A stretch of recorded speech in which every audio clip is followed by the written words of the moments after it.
Welcome to the Ravens Watch.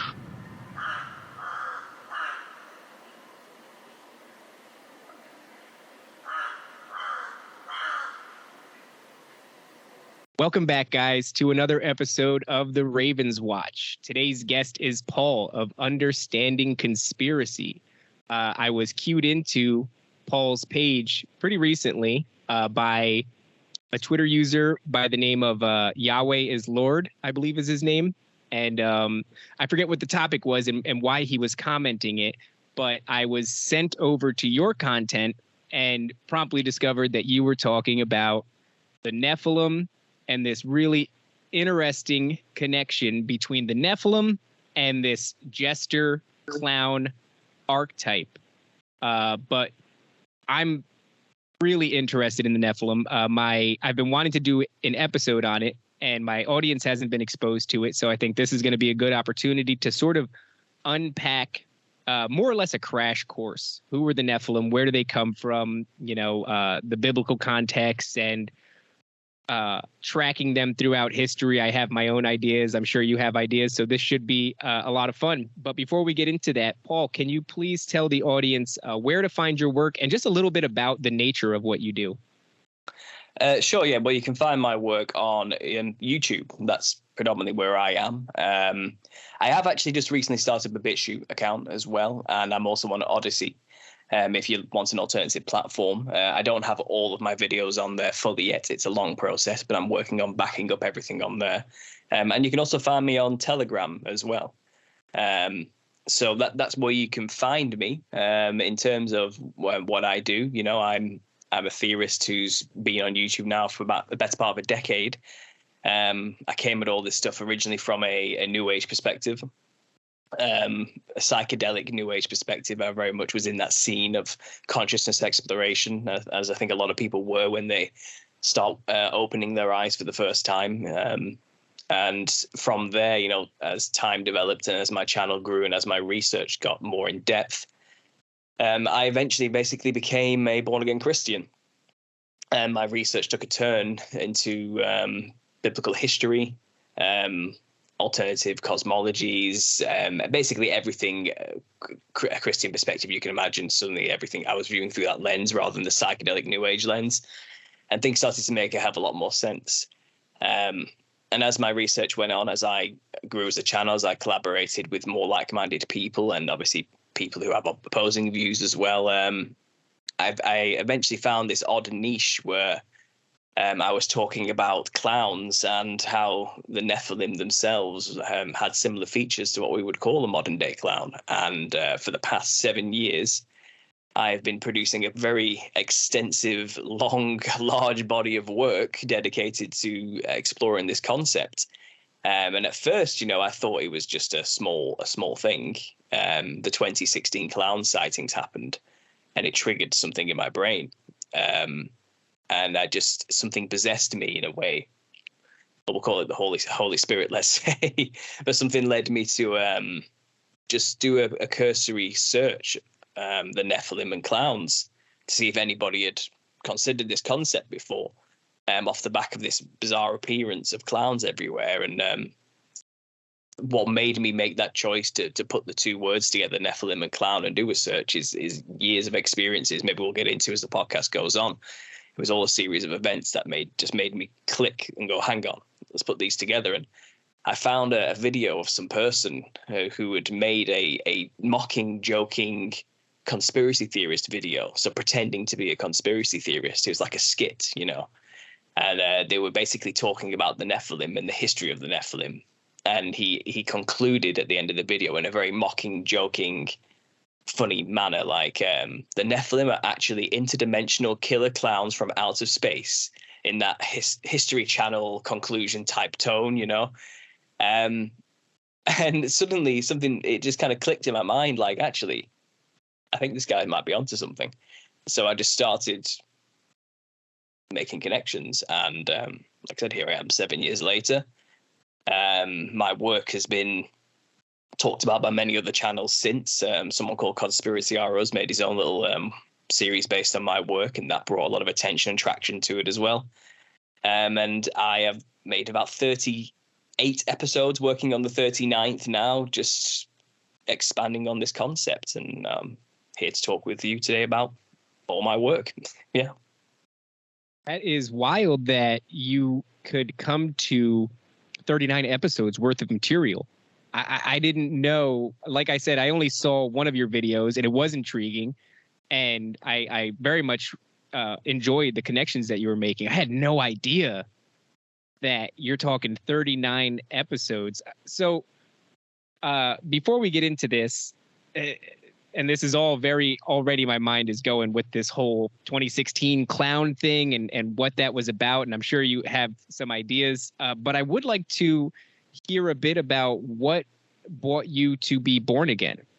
Because I think that as I progress down this path, I've been looking at conspiracy theories and the like for about 16 years, and everything is sort of funneling me to the biblical context and how it is much more reliable and true than I would have given it credit for, 16 years ago. So I would be interested in hearing, what was your journey like that brought you to be born again? It's much the same as what you just described. I wasn't raised religious in any way, shape, or form. My mum and dad just don't even think about it. It's just not in the vocabulary to get religious about anything, So it's just not something I grew up in a world. I didn't go to a religious school. I went to public schools. In England, it's popular for children to go to Catholic or Protestant schools. They're considered the best schools, in fact. So a lot of people go to church just so they're a member of a church, just so their children can get into the school that's attached to the church. And it's one of those type of things. But that's just not something I was ever in, So I grew up with an atheistic mindset. My friends were of the same ilk, and it just wasn't a thing for me growing up. I had a Catholic grandma, and she took it very seriously, but I never really considered it something as anything, I remember I have a distinct memory of going to church with her when I was a very young child, and an old woman in front of me passed out and hit her head on the arm of the wooden pew and died in front of me. So my experiences of church weren't good, and I kind of grew up with that attitude of, screw this God, whatever it is, if it's probably not even real anyway, it doesn't matter to me. So that's very much, in fact, very anti-God growing up in high school, if I remember correctly. I remember we took a thing called religious education in high school, call it RE for short, and I had studied the Bible as much as I thought I had studied the Bible as a kid. I basically gone onto a website called Bible Babble and thought I knew everything about what was wrong with the Bible all of a sudden. But I remember we had these things called like mock tests, which don't account to your real score, but it's an example of what you would get if you did go for the real exam type of thing. And I never took RE in the end, so it didn't matter to me, but I took the test anyway, and I did get an A. And I was very good at it, because I kind of had an understanding of philosophical ideas. And it was easy for me to basically write an essay about why God isn't real, which is what I did. And I got a good mark for it because apparently, at least I'm thinking, I guess is what the teacher thought. And she was a devout Christian, funnily enough. So it's quite funny in that respect. Looking back on it now in hindsight, I guess in a way her forgiveness and love was quite commendable for my heinous attitude, So that's the kind of kid I grew up as, a know-it-all, egotistical prick, basically. I wasn't a very good person in that respect. And as I got older and got more into my teenage years, I got heavily into drug use. I was a heavy cannabis smoker, so nothing hard. I wasn't injecting stuff into me. I wasn't that kind of drug user, but I was very much into that psychedelic consciousness exploration type of drug scene. That really interested me. It always has done. I'm an artist. I've studied art my entire life, all through high school, through to college, and then through to university. I have my degree in fine art. So I've always kind of just been in that creative, airy, colourful scene, and the type of characters in that world that you meet going through the art school. So very much in that left-wing, liberal, creative, psychedelic, drug-taking world, So I've been a part of that, and they were my people. So, as the years went on and I went to university, I left college, went to university to study art and moved away from home. I was right next to this huge cathedral in Lincoln, is where I studied every day. And, you know, it was awe-inspiring to me to see this cathedral on a daily basis and have the honor to be able to, you know, make artwork next to it in a way. And during that time, I was going through a heavy use of partying every day. I mean, every day I was on MDMA, cocaine, cannabis, smoking heavily as well. Taking mushrooms, DMT, LSD, 2CB, anything I could find that was remotely psychedelic, and that I was exploring and I was going for hard. All my artwork at university was about that, and exploring sacred geometry, Gnostic principles, the nature of reality in the universe, and the design of the universe specifically, how it's all connected with these geometrical principles and the platonic solids. And all my artwork was just that, basically, and hyper focused on this. So I saw psychedelics as a tool to be able to see the true nature of reality and be able to somehow capture that in artwork form to convey how real the spiritual realm, we'll call it, or the design of reality truly is. And around the time I was doing all this, I was empty. You know, I was getting less of me was there and something else was happening, you know, and it got to the point where I wasn't smoking cannabis anymore. For me, I didn't enjoy it, and I wasn't smoking to get high. I was smoking it to be normal. So it was around this time I started to notice this type of thing. And I'd also begun researching conspiracy theories towards the end of my degree, the last year. And this is around 2012, 2011 period, actually. So a lot of my artwork started to become about the end of the world in 2012, you know, the Mayan calendar stuff. And that got me into conspiracy theories. And basically, I went into making my channel and doing all this with the mindset of, well, what do these people see exactly that makes them believe the world's going to end? What is going on here? And I came at it from a solely psychological perspective. I wanted to immerse myself in everything, every bit of information. And what I would do is I will become the conspiracy theorist and fully humor everything to its end conclusion. And I won't question anything, you know, and I did this with the intention of, at the end, I will come back out and do an analysis on what it means to be a conspiracy theorist, basically. And that'll be a performance piece for my end of year art show for my degree type of thing, you know. But what actually happened is I ended up becoming a full believer of the whole thing and realized it's all true, which is what always happens, you know. So, you know, my egotistical, you know, reasonings behind all of this went out the window when I actually started to do it, you know. And as the university ended, I had this channel, and I was seeped in research of all things occult related, you know, and just end of the world related, symbology related, Illuminati related, everything conspiracy you can imagine. I'd seen it all, and I'd done it all, and I'd researched it all for a purpose of work. You know, it was actually something I had to do. So I was very serious about it, and I was struggling with this thing of, I can't keep ignoring the biblical perspective, which is clearly has all the answers. Like, and though the answer is satisfactory from the New Age perspective, it's all vain pontification and articulation, word salad nonsense made up just to kind of for people to make their own idea of reality and their own gods, which explain the things that are going on. But it's not real satisfactory truth or answers. To me, it wasn't anyway. And obviously, I'd been doing all this psychedelic exploration, and I knew there's a spiritual world. I couldn't deny it. You know, I'd seen it for myself. It was one of those sort of things. So I was having this internal struggle of, well, if they believe in the devil and Lucifer, they take it very seriously, then surely the opposite should exist too, right? And these people are powerful, influential people who believe this. Like, there must be something going on, you know. And it was a struggle. It was a huge internal struggle for me, because I didn't want to let go of those things. That this, first of all, the belief that I'm a god and I'm incredibly intelligent and wonderful and brilliant and I have all the answers because we're all just gods, you know, reflections of the whole type of thing. I was heavily steeped in Alan Watts and a Terence McKenna philosophy and all this type of stuff, you know, and meditation type stuff. I would never call myself like a hippie. I was never that type of person, you know. I I couldn't stand those people either, you know, but I was very much an analytical thinker about all of it. I was trying to get to the bottom of what is this realm I keep seeing when I take these drugs, and what is going on, you know. So at the end of uni, I was basically drained of all my energy because all the heavy drug use. I was at rock bottom. I was jobless. I had nothing. I was back at home. I was heavily addicted to cannabis, and I had all these things going on. And it got to a moment where I was actually at a stag do, we call it, in the UK. My brother-in-law was getting married to my sister, and we were out partying before the wedding.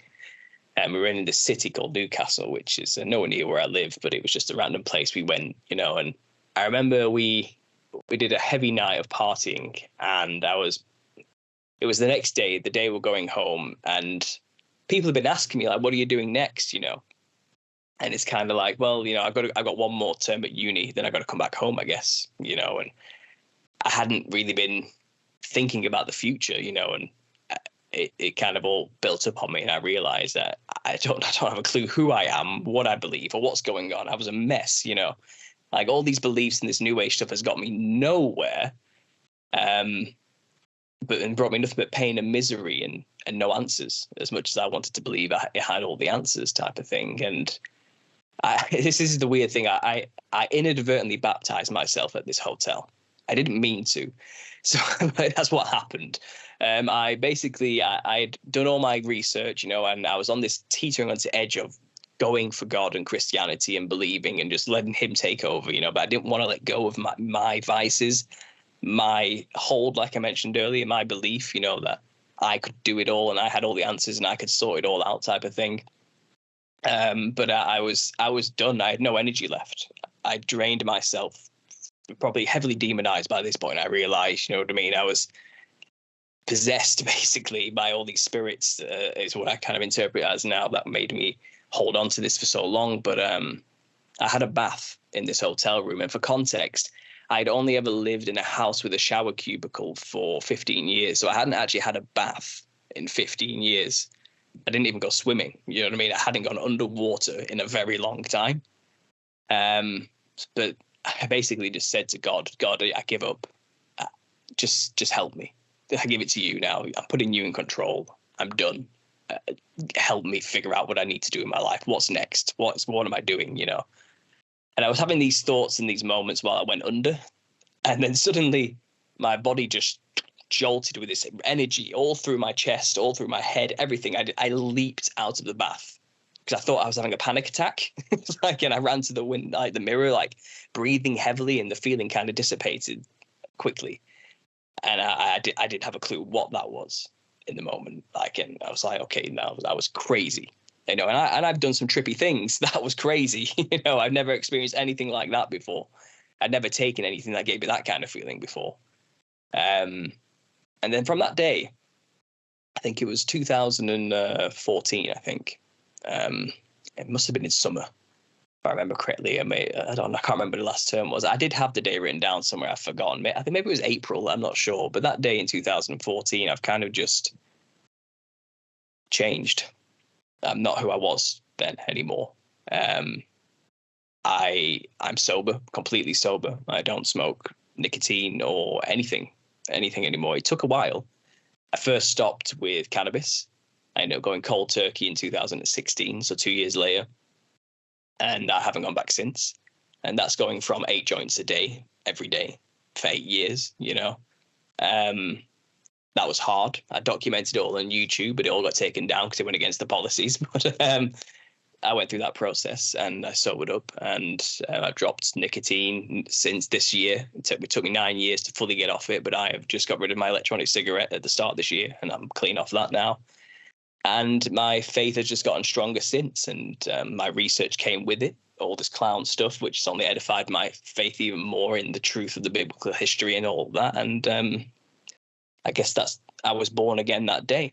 And my life has changed for the better. I'm now, you know, I'm married. I have a beautiful son. I'm self-employed. I have my own, you know, everything's just kind of got better since that day. And I can't prove to anybody that God exists, but I can tell you my story that I know from myself, you know. and all I had to do was just ask for help. That's kind of what it came to. So yeah, that's my backstory. That's how I became a Christian, and that's where I am now. That is, excuse me, that is an excellent story. And there's so many parallels. And I'm sure this probably rings true for anybody who's coming around to God and the Bible, but also through, I often say through the back door, because it's not the traditional route, right? We're not just going to church and being saved there and taking at face value the things that we're told. We sort of slip in through the occult and through the paranormal and through the conspiratorial. There are a lot of parallels in our stories, and I won't harp on it too long. I do want to get into the material, but when I was younger, I was also very much into weed, ecstasy. I had my brush with mushrooms. I think where you and I deviate is I also had not a religious upbringing, but I never had any disdain for it at all. It was strange. Nobody ever pushed it on me. It wasn't part of my household. And yet I always just had this feeling of like, could be. But I am also a very analytical person. And my mother is like science driven, logic driven, facts. She loves research. So anything that she's doing, it all has to be backed up by studies. And so she never really had a place in our conversations for God or anything like that. And yet I didn't have any sort of disdain for the concept.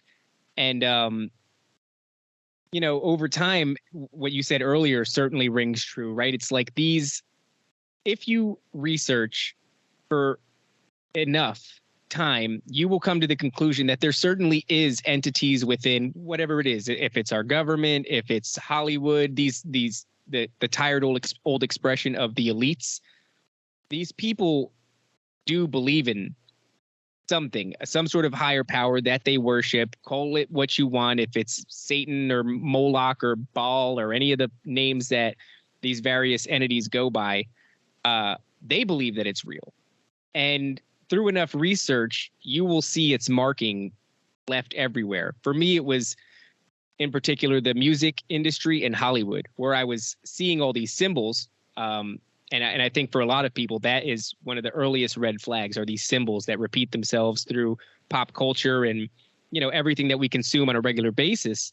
And once you start to draw the correlation between the symbols and the people that are using them and the deities that they worship, it becomes very difficult to ignore. And for me in particular, it was throw in a couple of paranormal experiences and it became undeniable to me personally. And I like what you said about how you can't prove to a person that God is real. You can only prove to yourself. And it's a very personal journey. And if you were to say, well, how does one get proven to that God exists? It is unique to every individual. And so, I'm sorry, but I can't quantify that and I can't give you that. And only I can hope that you can go through the things with an open enough mind that you come out of the other end all right. But yeah, there's very much this notion that I've always felt where if one side of the coin is real, which it very much appears to be, this darkness, right? Then the flip side of the coin has to be real as well. And so that was very much my coming into the biblical context, coming into a relationship with Jesus and God through the back door. Not through and I still, I'm still on that journey. I have a lot of trouble. I had somebody on recently who his name was Donnie Darkened. That was what he went by on Twitter. And he drew all of these connections between the biblical Antichrist and Donald Trump. And whether or not you believe him, it was still very compelling and very interesting. And he had a lot of, evidence to back it up. But I found myself struggling just because I'm so I lack biblical knowledge, textbook knowledge. Like I own a Bible, but I've not gotten around to reading it. And so I'm still kind of like looming around the back door, taking in all this occult symbolism and all of these various conspiracy theories and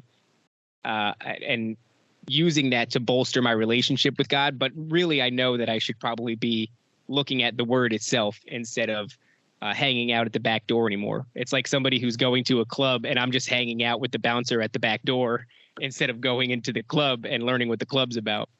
So with all that being said, I would very much like to, if you could, take the audience through sort of a crash course as to what the Nephilim are.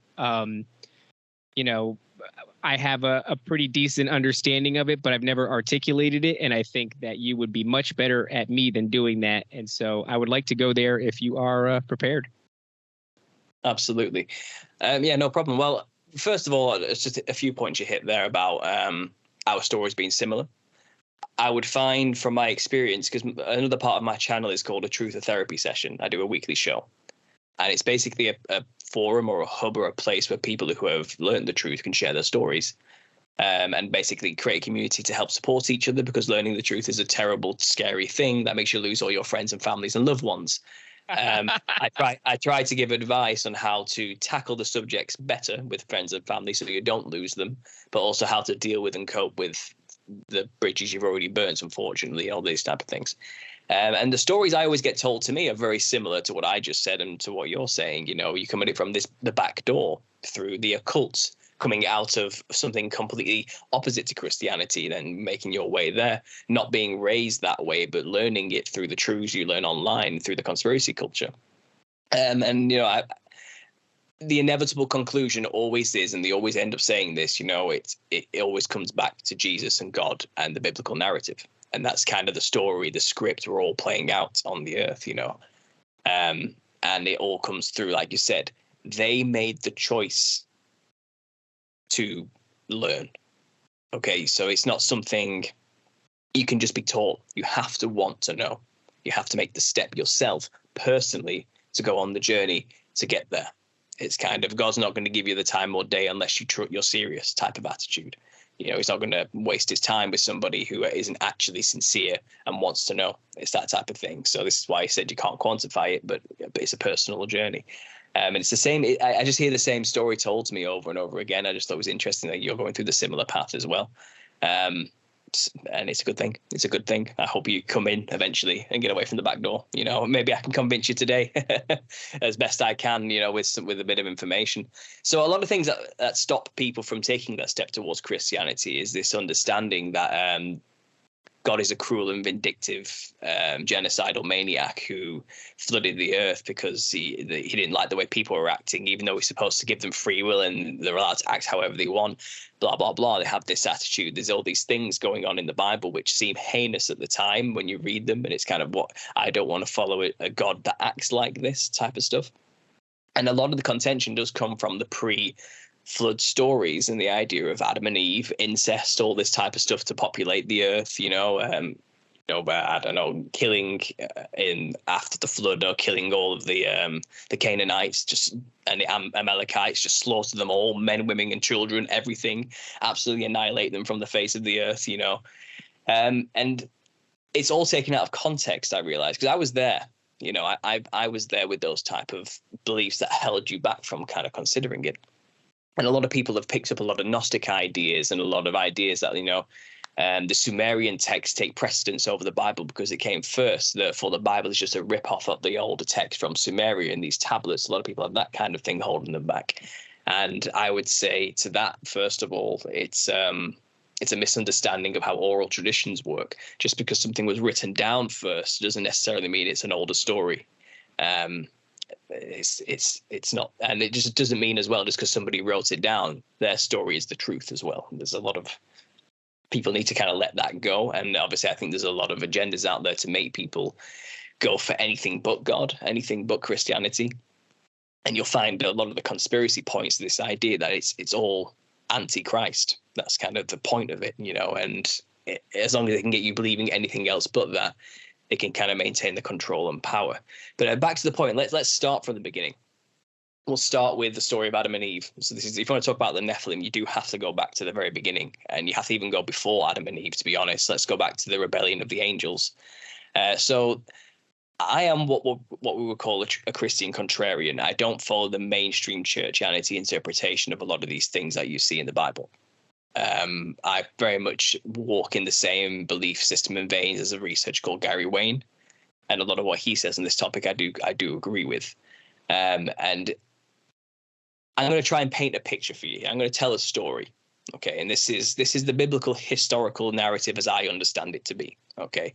And this will go against certain mainstream church understandings of certain events. So it's not going to be the typical story you would get taught in Sunday school.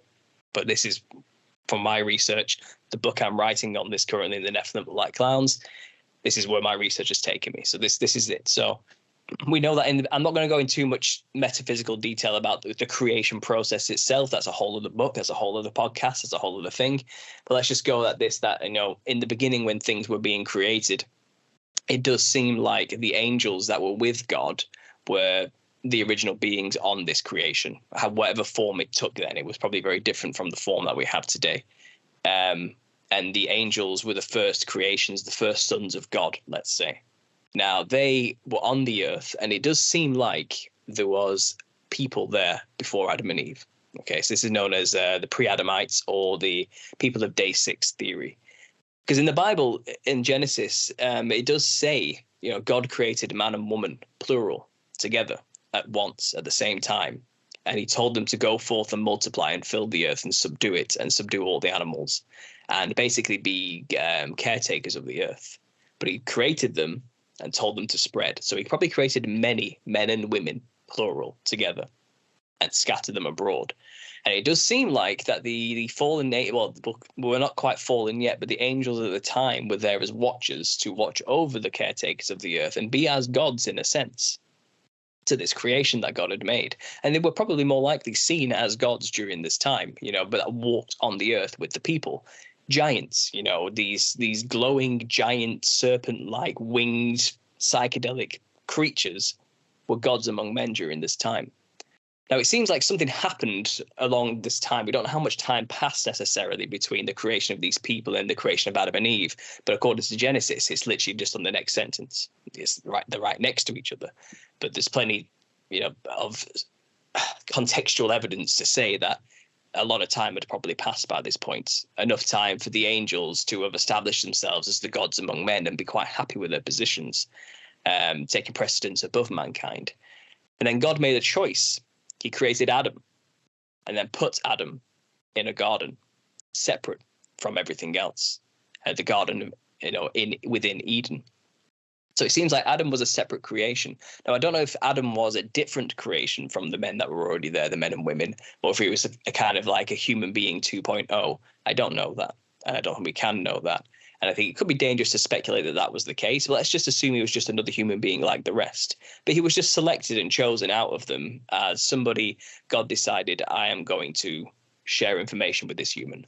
I'm going to basically groom this human to be a leader of men, to be a king on earth, to rule over humanity. And then he started to he said to Adam, I want you to name all the animals. Now, not even the angels were given the honor of naming all of the animals. And I don't think a lot of angels who were on earth as watchers didn't like this.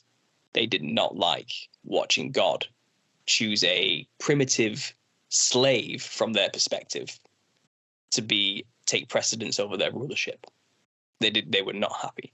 And this is where the rebellion comes from. This is the rebellion of the angels. This is the root cause of why the rebellion happened. And Lucifer was a leader of this. Now, angels have a hierarchy. And what we can understand from reading the Bible in Ezekiel specifically and in Enoch is that the seraphim are right next to God in the hierarchy of angels. They're there with the throne of God. They have 6 wings, and they use the wings to cover their eyes and their appendages and their face and everything to not be killed by the glory of God, let's say, the light, the vision. And next to them are the cherubim. Then it goes lower and lower and lower, different classes of angels below them. And the archangels are just below all of that. And then it goes down to lesser angels below that. And they all have the place and role to play within the creation. It's said that the stars are angels. Every star is an angel, basically. And it has its place, it has to be, and it has to follow the cycle. And that's its role within the creation. Now, angelic beings aren't pretty young men with wings and white robes. They're not physical entities. They are energy, frequency, light. They are conscious, yes, but they also don't have a physical form. They're shapeshifters. They can take whatever form they want. They don't have to eat or drink or anything. They are beyond the physical in that sense, but they can also manifest physical. So the nature of reality is extremely a lot more trippy from the biblical perspective than I think a lot of people understand it to be. So it says here a third of the angelic hosts were convinced to rebel with Lucifer, who was a seraphim angel who was next to God. So that means even a third of the seraphim angels rebelled against God. These are the highest form of angelic being. And it seems like they came down to earth. And basically, from that rebellion, from that refusal to follow God's will, to, bow down to Adam, help him, they were basically cast into earth, in a sense. But it didn't really do much for a while. I think it seems like from the narrative that I'm seeing, they sat back for a little bit. Okay, and they regrouped and thought, what are we going to do? Okay, we're in a bad situation now. And they were extremely furious about their demotion, let's say, and at mankind for taking God's adulation away from them, the true sons of God, that type of thing. And this lesser creation, this physical beast is above us, the serpentine seraphim. God chose a mammal over a serpent to be the ruler over mankind. It's that type of attitude. It was jealousy and pride, and that's what Lucifer is synonymous with being, the most prideful, jealous thing in existence, and it was his pride that made him fall. It was that type of thing. He didn't want to stop being seen as a god. Basically, he wanted to be as God, above God in a sense. So that happened. The rebellion happened. Adam was there in the garden. So what happened, it seems, is a serpent came to Eve and convinced her to rebel against God. You could say, eat the apple, get the knowledge. You can go into the metaphysics of what that means exactly. But the point is, God said, don't do something. He convinced her to do it. That's the key takeaway from that, okay? Perhaps the apple or the fruits gave us some kind of knowledge and did something psychedelic to the way they perceive reality. You can go into all that if you want. But the core issue is that she went against God's word. She believed a liar over God, and then lied to God afterwards when caught out for it. It was just rebellion in its pure form, basically. Now it's described that a serpent came. Now people interpret this as the devil came into the garden and convinced him. It doesn't say that. It says a serpent came. And if we understand that the seraphim class angels, which are described as serpentine angels, the word seraph means burning, as in the bite of a viper or the bite of a snake. And it's used interchangeably throughout the Bible to represent a snake, the word seraph, which the seraphim angels are named after. So it also says in the book of Amran, which is a testament within the Dead Sea Scrolls. Now, Amran, I think, if I can remember correctly, was the grandfather of Methuselah or Moses, or so, I can't remember exactly. But he had a vision in which two angels came to him, which was Belial, it's described, which is another name for Lucifer. If you look through all the names and the many names of demons and gods, and Belial is synonymous with Satan and Lucifer, basically. And he's described in this book of Amran as having the face like a viper, and also and the skin like an adder. So a black and white fractaled psychedelic looking snake monster, basically, is what this thing looked like, with multicolored robes. So we know that Lucifer, at least himself, was of the serpent kin, of a serpentine nature in its natural form. And we can see serpent worship all throughout ancient history, never mind biblical texts, and serpent gods all over the place, which were these Watcher class angels originally. So anyway, a serpent comes. So I think what it's talking about here, and this seems the research indicates that there was some kind of serpent race around during that time, upright walking, humanoid shaped like serpent people. They weren't angels, but maybe they were a creation of the angels. I don't know, but it seemed like they took after them in some way. And it's kind of like birds of a feather flock together. It's almost as though Lucifer had convinced the serpent race on Earth of serpent-like people to go against the humans. Do you get what I mean? It's kind of like, you're a part of us. We are one with us. We're serpents like you. Work with us on this. Can you get to the garden? Can you get in there? They were allowed in there, clearly. It wasn't a problem then. And can you convince God's little creation over there to take a bite of that apple for me, if that's all right? It seems like that's what happened. And the serpent was cursed for doing this. And it says, you'll now have to walk on your belly for the rest of your life and eat the dust. So that implies it had appendages, it had limbs at some point, which are being removed from it now as a race, as a class. And it also says, I'll put enmity between your seed and the seed of the woman. So this implies something else that may have happened. Now, I don't know, but it implies that the serpent may have actually produced with Eve, had sex with Eve in some way, maybe, and created some kind of race, a serpentine, half human, half serpent race of some kind. We don't know for sure if that's the case, but that's a highly popular thought process within Christian conspiracy circles. I don't think myself it 100% matters if it's true or not. What Cain's actions speak for themselves, regardless whether that was the case or not in the future iterations after this. But what we know is this rebellious act caused by interference from a serpent-type race caused Adam and Eve to be expelled from the garden and cast out into the earth. Now they're in the earth with all the people that were originally there. They're just one with all the other people now.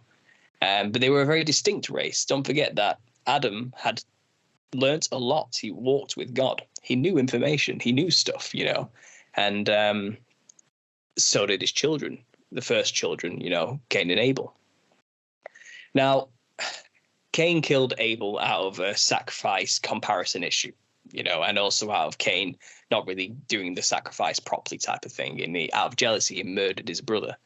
And, that caused him to be cast out into the earth. So I'm summarizing quickly going along here. There's a lot of stuff you can go into about how that happened and what was going on. But Cain basically said, if you do this to me, I'll get murdered. Now, who was going to murder Cain exactly if there was no people there? If it was just they were the first offspring? Who? What is going to happen? And it says, don't worry, I'm going to give you a mark so everyone will know not to kill you. If they kill you, they'll be cursed even worse. Now I've theorized and I've done some research recently, and I've made a video about this, but it does seem from some extra canonical pseudepigraphical texts, it infers that perhaps this mark, and this has been contested for thousands of years. I don't have the answer, but I have a theory that the mark was extremely white, porcelain, leprous, sickly colored skin. So not like me, not like a pink ginger like myself. I'm talking vampiric, dead grey white, like a porcelain doll white, like covered in dust type of white. And it's said in the book of Lamech, the book of Lamech of Cain and Leviathan it's called. It's this ancient text that's kind of been held by the Vatican and released recently, which is the perspective of one of the descendants of Cain. And he talks repeatedly about this mark being white skin, and how it disappeared by the seventh generation, because that's how long the curse was said to be. And his daughter was of the seventh generation, and she didn't have the mark anymore. It's said distinctly in this book. Now, bear that in mind, white skin, that will become important later, because we're talking about clowns who have white face paint. So, let's remember that point there. It ties into the whole theory, really.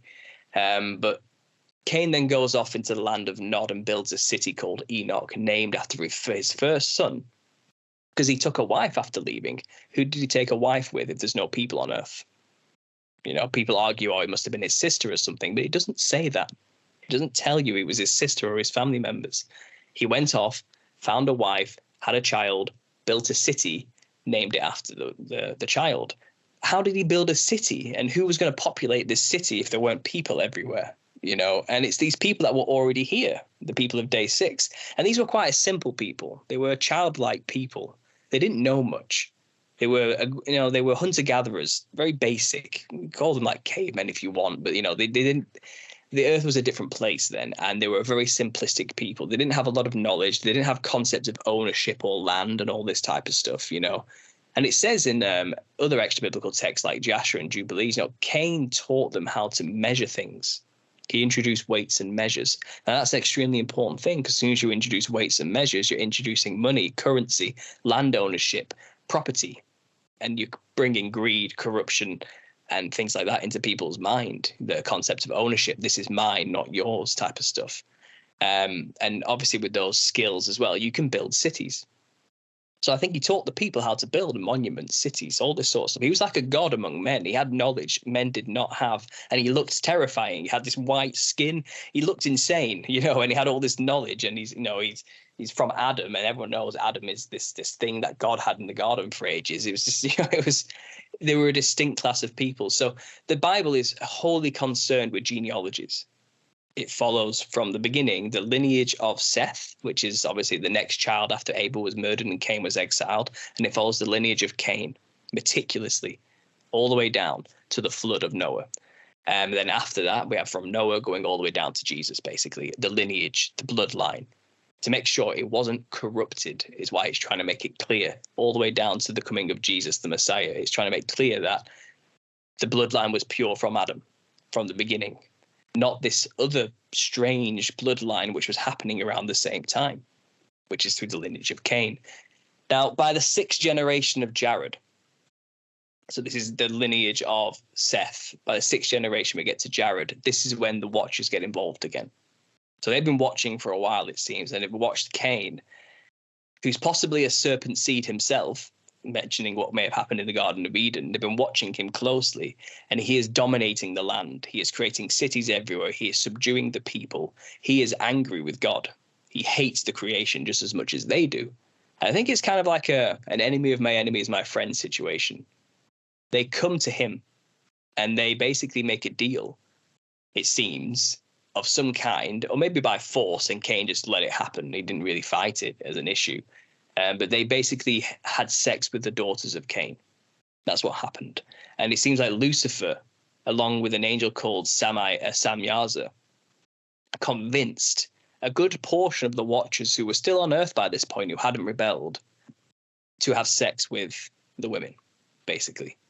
He convinced them to do it, and maybe playing off their lusts, or I don't know, he's the master of lies. He must have lied to them or something. Oh, God won't be angry with you. Be fine with it, or something like that. We don't know exactly what was said, but we know that from the book of Enoch, they made a pact saying, I'm afraid none of you are going to do this thing with me. So let's make an oath, like a blood oath that they can't break, that we're all going to do this thing together. So maybe they did know. Maybe they were a part of the rebellion originally, and they knew this step is really going to piss God off.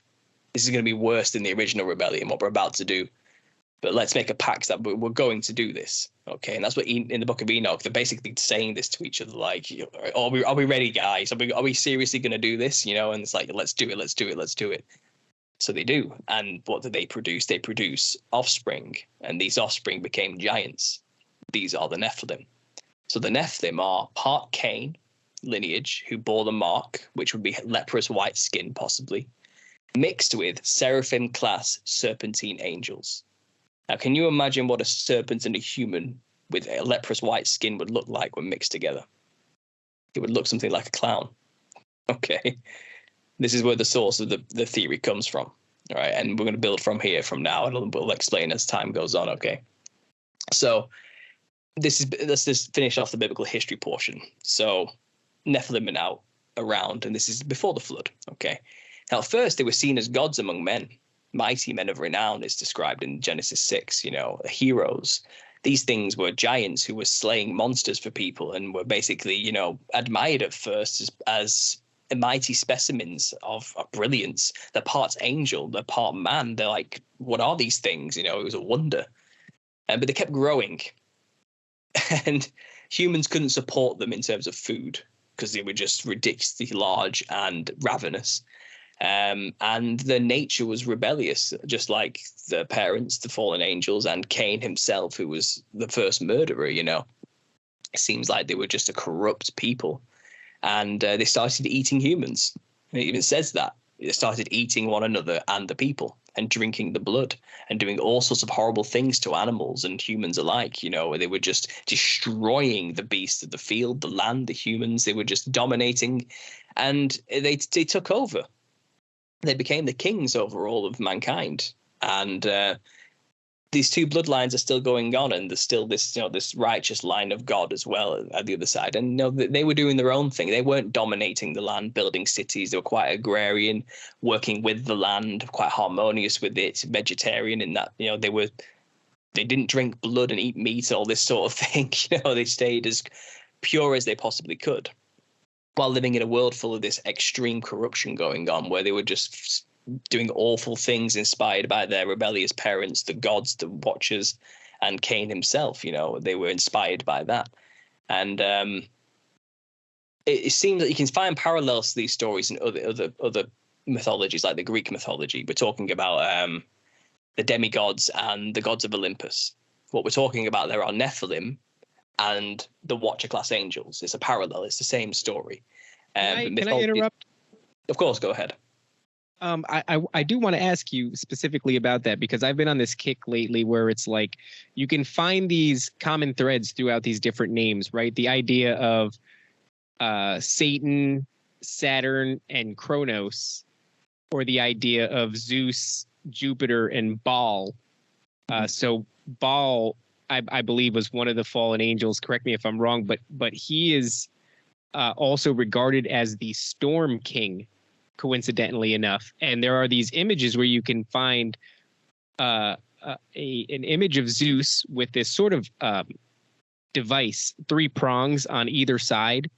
Yeah. And then you can find Baal with the same object in his hand. So there's sort of this insinuation that it really is the same character. And I believe that even where the gods overthrew the Titans and locked them in Tartarus, that is also a word that's used in the Bible to represent sort of the underworld. Am I right?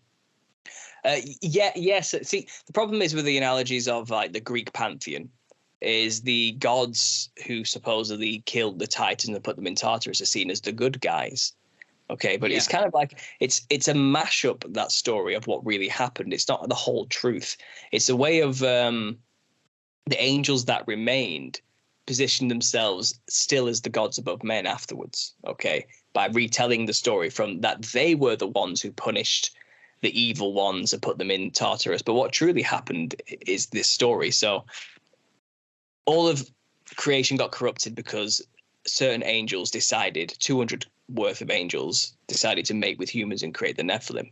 And the Nephilim became evil, corrupted, and the whole land was just filled with blood and death and misery at the hand of these monsters that had been made. And these monsters, these Nephilim, had children of their own, which became Nephil, which were a bit shorter but still fierce, horrible monsters. And then those Nephil had children of their own, which were called the Eliud, and they were slightly shorter but still monstrous and horrible. And the generations went on. They were mixing with animals. They were creating monster-human hybrids, animal-human hybrids. These are all the mythical animals we see throughout mythology, like the sirens, the centaurs, the fauns, the pan, all these type of things, the fairy folk.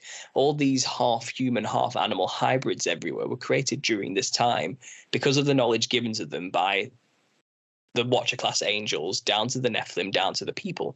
And it's kind of, if you're a human living in this world where there's death and pain and fierce monsters everywhere all around you, you need to do something to yourself to survive. And it was, look at these giants who are surviving in this world and thriving. I need to be more like them.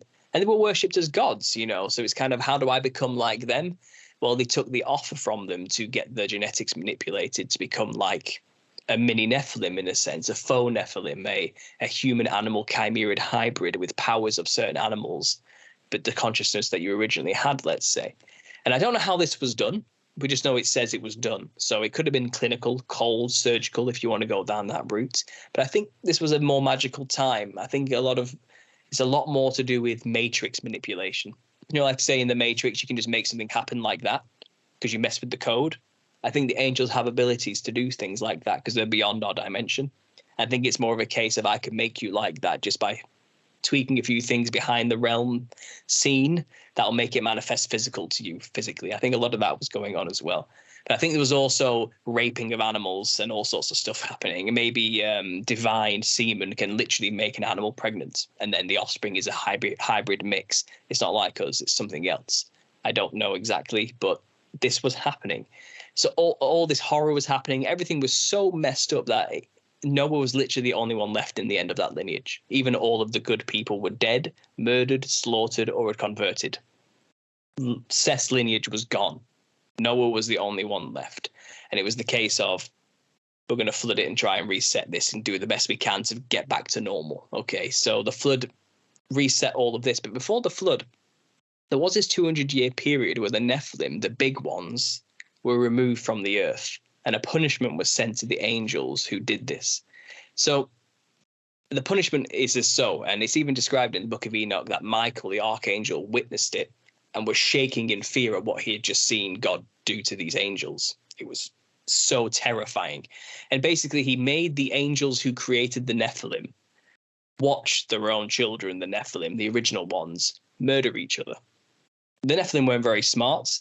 They were all wanted to be the only king, the only ruler, and they pretty much just fought with each other over petty power struggles and were ripping each other apart, slaying each other, as the watchers just had to watch. But then the Nephilim weren't happy with just trying to rule the earth. They wanted to be the only gods, so they turned against the watchers, their own parents, and tried to kill them as well. So the watchers had to kill their own children and watch their own children kill each other. That was their punishment. And then they were bound in chains until the end, till the final judgment. The watchers were.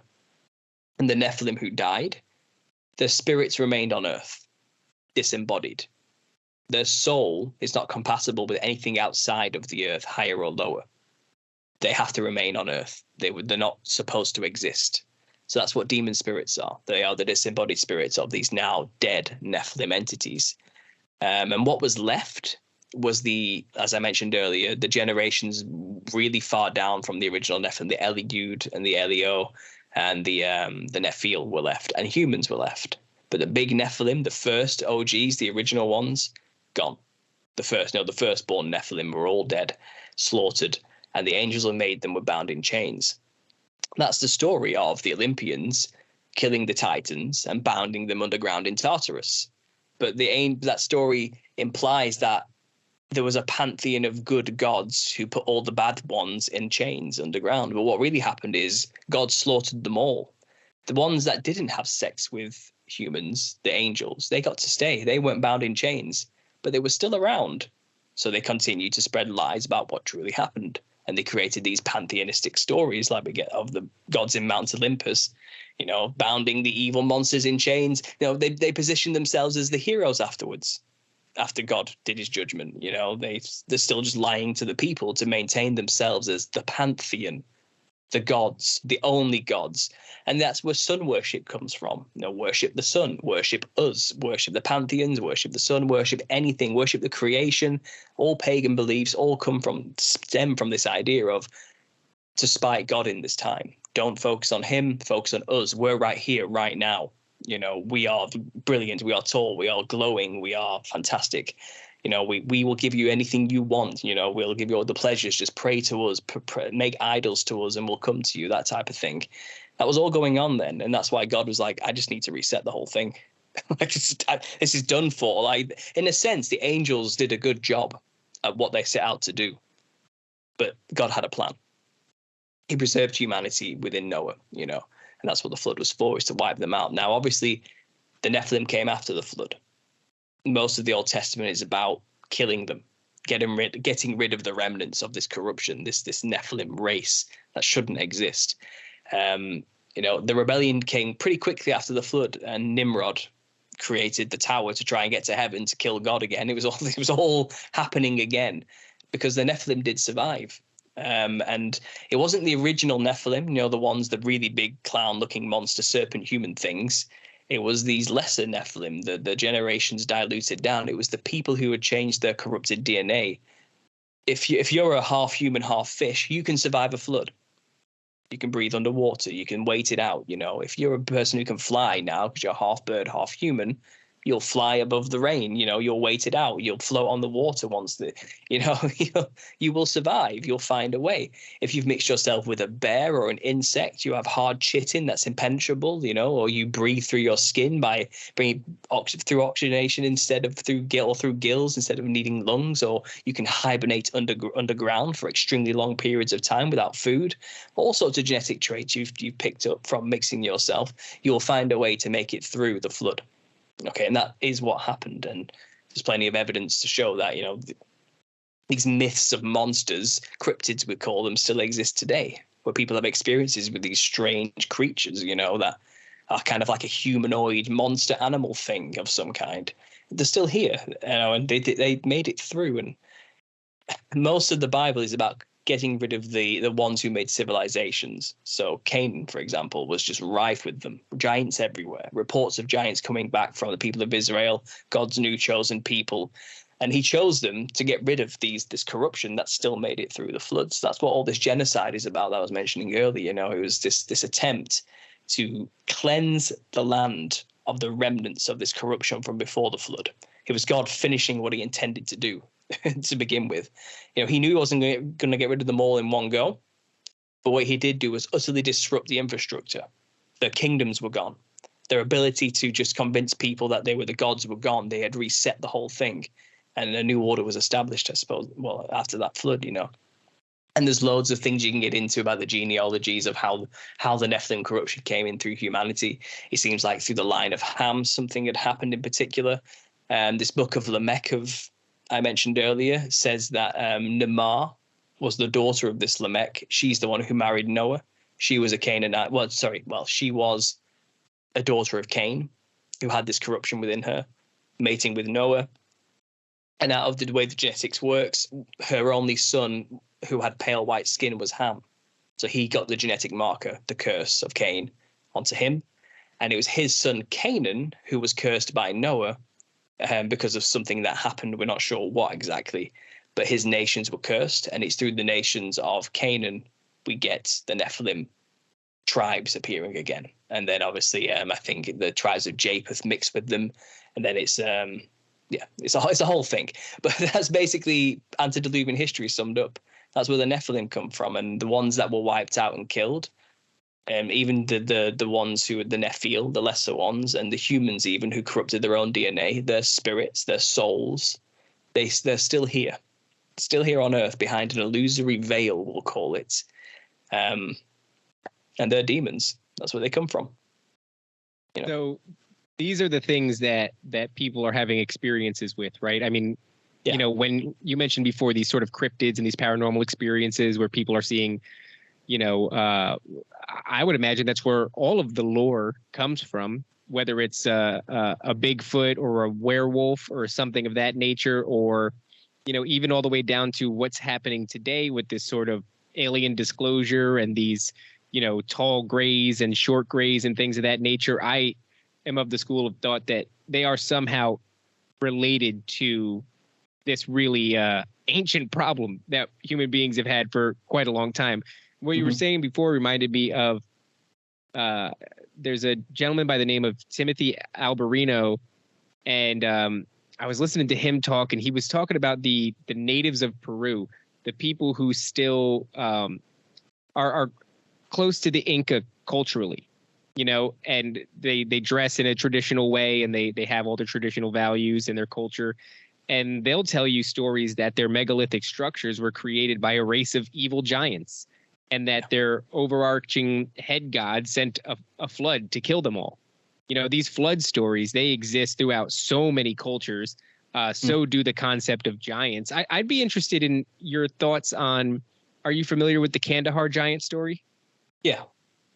What do you think is going on here? Do you think that is a descendant of the Nephilim? I just find it so hard to imagine that, this last straggler is existing in a cave system. I'd be much more inclined to believe that there is remnants of this bloodline and that they are dwelling within cave systems in remote areas like Kandahar in Afghanistan. I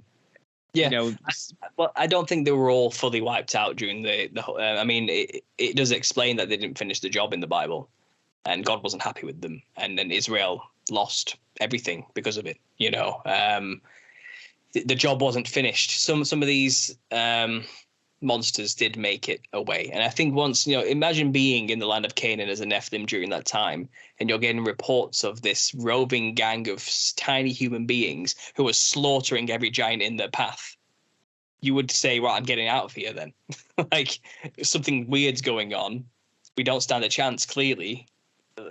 God must be on their side or something. Something's happening here. And I think a lot of them did flee all over the earth. The stories, for example, of a good one I've come across is that a lot of people haven't heard of is in Inuit culture, way up north. as north as you can get, you know, in the cold lands. There's this myth they have of ice giants that when the ice is hard during winter, they come across from the north, even further north, and they mix themselves with the women and they rape the women. And what was created from this ice giants coming from the north, this could be symbolic of angels coming from the sky, by the way. You know, it could just be a metaphorical way of saying that. But what came of it were these half human, half ice giant monsters called the Tunits, basically Nephilim. Okay, so giants mixing with humans also creates lesser Nephilim, which are the Nephil or the Elio. Angels mixing with humans creates the Nephilim. Nephilim mixing with humans creates more Nephilim, just slightly smaller. So these were like 9 to 8 foot tall Nephilim. Okay, still pretty tall by our standards. You'd look at that and go, that's crazy. You know what I mean? Even for us, that's pretty tall, you know. But they were huge as well. They were built. They were fast. They could lift up like dead carcass of polar bears over their shoulders easily. It's described, you know, they could whip a seal over them, no problem, you know. And the stories of them like literally causing, some of them are so big they were causing huge tidal waves with the phallus. There's these stories, like, you know what I mean? It's crazy what these stories dropping it in the water.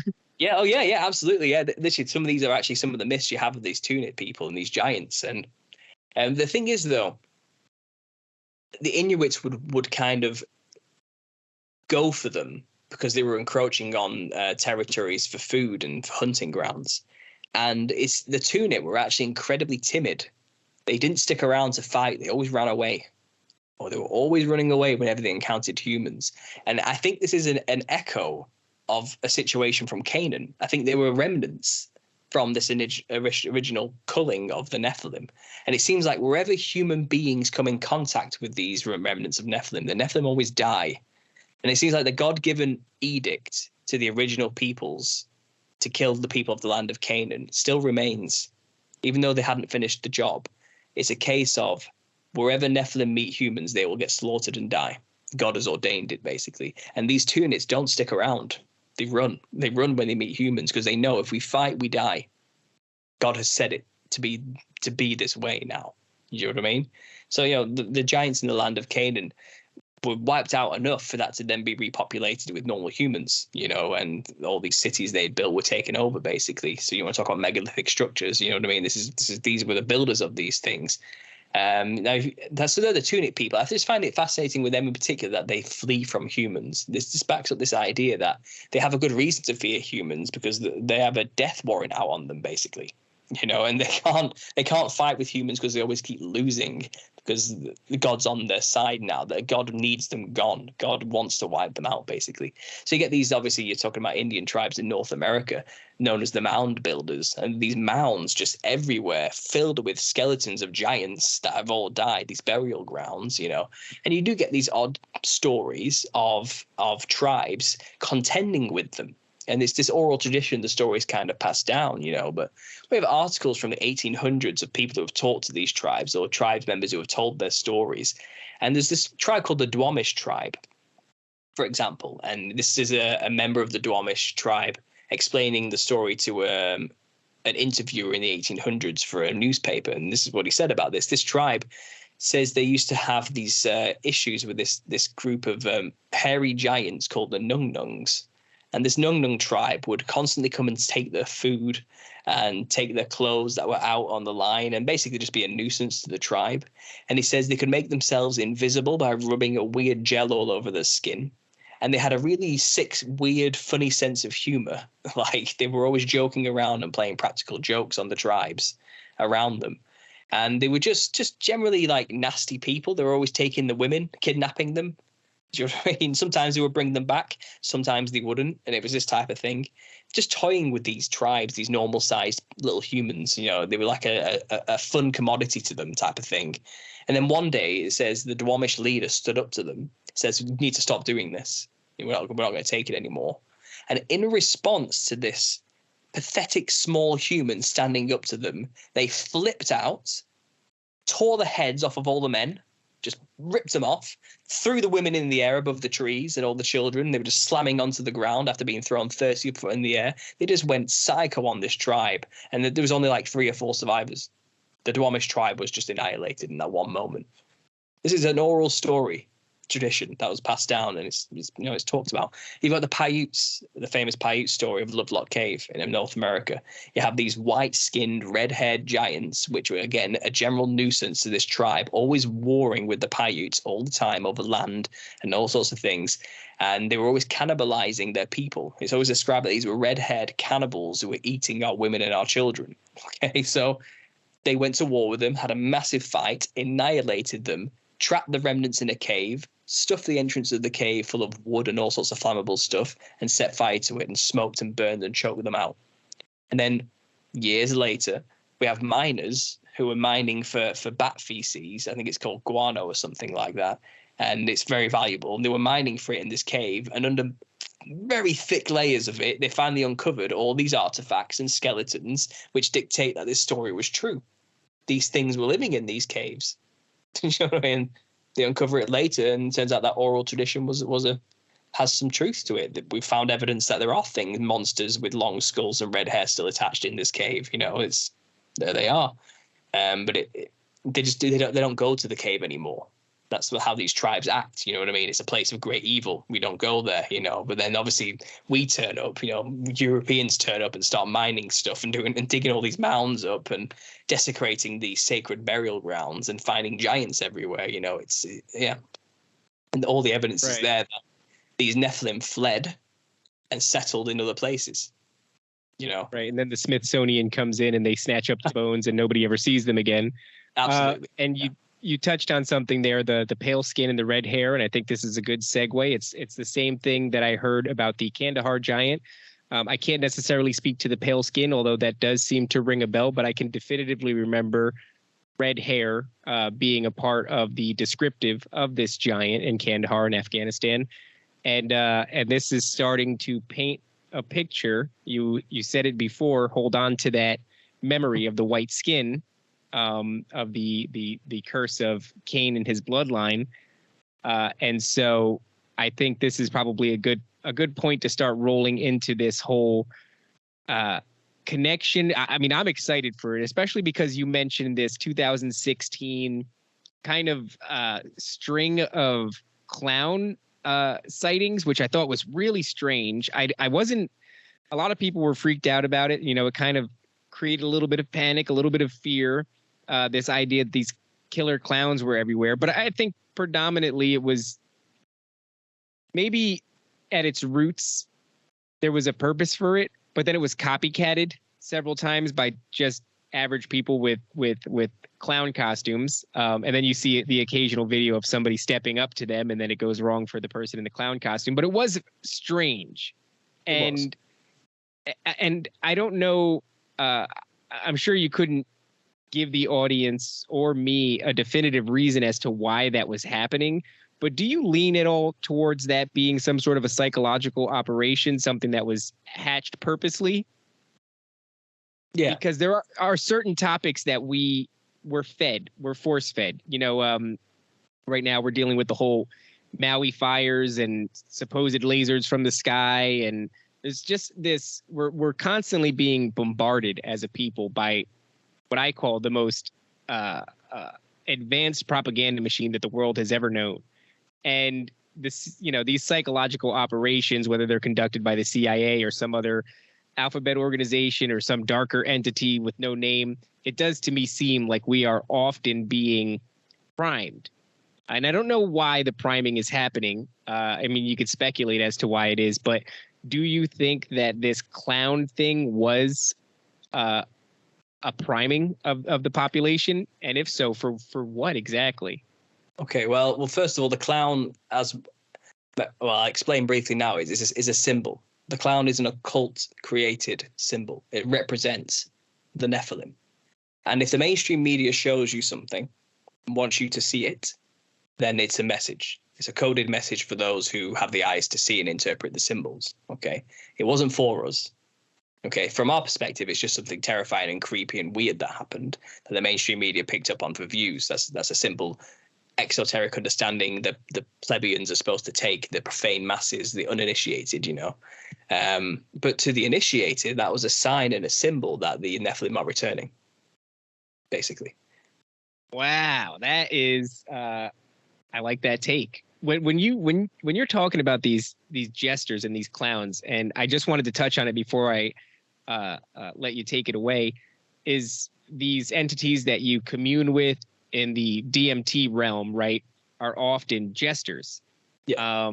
And that's a very specific and a repeating theme that people entirely, unrelated to each other whatsoever will have this experience often. There's a couple of things you'll potentially commune with, right? There's the machine elves, whatever that really means. I've never personally done dimethyltryptamine myself, but I feel as though after enough Joe Rogan podcasts, yes, I have.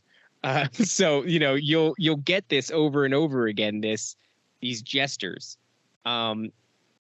What role, if any, do these jesters play into this thing that you've discovered? They're just the disembodied spirits of Nephilim. They manifest as jesters. They manifest as jesters because they had clownish features when they existed. It's more than likely the jester horns that you see are just horns manifested into the physical realm, into the DMT realm as something that looks like a jester's hat. I personally seen them myself. This is one of the many things that led me to make the connections. I had a vision where I was looking up as a giant, made of black and white fractal patterns with a skull that was shaped like many spiders' legs hanging over, kind of like a jester's hat. But it wasn't wearing a hat. It wasn't wearing clothes. Its skull was literally shaped like that. And it had this big, wide, purple grin with very thin lips, very lizard-like, a sharp, pointy nose, big, glowing purple eyes, like an Egyptian-style patterned eyes, with this black and white line pattern going all the way down, That was my first vision of these things. And this is before I knew my theory, by the way. This is one of the many things that made me make the connection when I finally had this 2016 sighting. Maybe start to put it all together and go, DMT realm, giant jester clown monsters, clowns suddenly appearing everywhere, biblical history of the Nephilim. It all kind of just started clicking together, you know what I mean, in my brain, and started firing off. But yeah. I'm sorry to interrupt again, but it just, I'll lose this thought. Go. So throughout history, right, these fallen, very much like extraterrestrials, where whether or not people identify them as extraterrestrials within, ancient mythology or belief systems, they have this habit of bringing us technology. So they bring us technique, as in agriculture and things of that nature, to build civilizations. There's always been these stories, right? Even the crash of the craft in Roswell, through maybe more flowery language, could read as, technology given to man by beings from the sky. You know what I mean? It's there's a lot of people who suggest that the crash was on purpose, and that we were meant to grab this technology, reverse engineer it, do whatever we're supposed to do. But I see this repeating theme throughout history of technology and these beings. And every once in a while, they'll give us something fun. And when you do DMT, or at least I've heard, these entities will often commune to you these impossible concepts, or these, even some things that I've heard described as technology that you simply can't bring back from the experience. And maybe during the experience you have an understanding of it, but that understanding quickly fades like a dream or something like that after you come out of it. And am I onto something there? Because it feels very cool. It's a really cool concept. Well, first of all, many people who take DMT aren't scientists, mathematicians, or physicists, or people who could interpret knowledge quite easily, mathematical code and things like that. So most people go there, they see something way beyond their comprehension. These beings tell them stuff they just don't understand. They come back from it like it was just a bad dream or a trippy dream, and they forget, And you have to remember, this realm you're going to on DMT isn't a magical, wonderful, special place that's beyond our world. In fact, it's a lesser place than our world, the truth. It's a place where you can't be embodied. It's a place where physicality can't exist. And the entities who are trapped there, and they are trapped there, they want bodies. They want to be able to be in the physical world again, but they don't have a body anymore. They were killed. They were wiped out. They were disembodied. And now they're doomed to wander in this fractal psychedelic nightmare that never ends, where they have no body or fingers or tastes to satisfy the urges they have. They hunger, but they can't eat. They don't have taste buds, they don't have a mouth, they don't have a stomach, but they have urges still as a physical being that's conscious. They want to eat, they want to have sex, they want to touch stuff, they want to smell things, but they can't. They're just this floating weird amalgamation consciousness thing trapped in the gears of the universe, kind of just weaving through the cogs of the machine, unable to do anything useful. They want bodies. And this is where the possession phenomena comes from. This is what demonic possession is truly all about. If they can possess you and you don't know, the more the better, because then you'll never be able to get rid of them or cast them out or know you have a problem to get rid of them. This is why Jesus came, and this is why he cast demons out of people, because the modus operandi is to be in a body in which they can manipulate to do stuff so they can experience those fleshly pleasures vicariously through the person they're influencing to do these things. This is why people who get possessed by demons usually do horrible things and have disgusting lusts and perversions and tastes, because these aren't theirs, although they probably haven't been made to believe they are. The whims and desires of the demons that possess them. And many demons can possess one individual. They're not giants anymore. They have no size. They're ethereal, the spirit beings in a sense.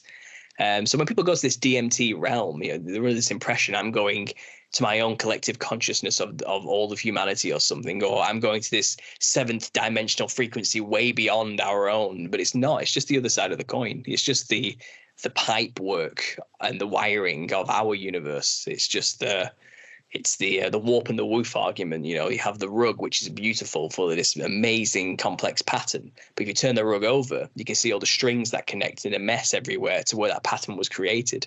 They're in the strings, they're in the mess, they're on the other side of the rug. But it's still the same creation. It's all one thing.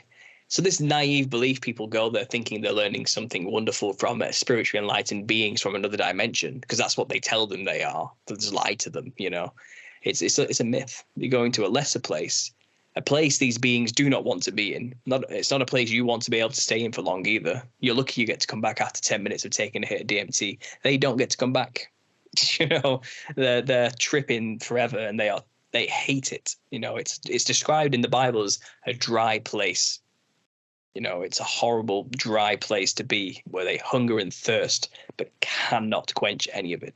Is this the reason why these cultures who have a long history of psychedelic use, specifically in the Amazon and things like that, in the jungles of South America, practice so heavily human sacrifice? Because it would seem to me a pretty reasonable connection that the entities that they commune with while they're having these experiences that they build their entire belief system off of would want things like human sacrifice. Well, I think a lot of that is to do with energy and fear as well. These things are energetic vampires. They feed off fear. Because the only thing they don't eat food like us anymore, but they do source energy from vibrations and frequencies and energy, And it does feel like I've seen patterns where the more fear they can generate in an individual, not even necessarily fear, sometimes it's laughter as well, and happiness and joy, any form of energy they can generate in somebody, they will then loose it off of them. They will drain them of that energy. And that's why you see a lot of demons like to mess with people, scare them, and bring them into a state of extreme panic and fear, and then just drain them of all the energy, and the person is just useless for a while or passes out or something, you know what I mean? Then they keep doing it over and over and over again, because it's like we're a source of food for them. The Gnostics really rolled with this idea and said that the earth is basically a giant energy farm for archonic beings, and we're just batteries for them. The Matrix plays off this idea that humanity is used as a battery to run the world for the entities, and to run the Matrix type of thing.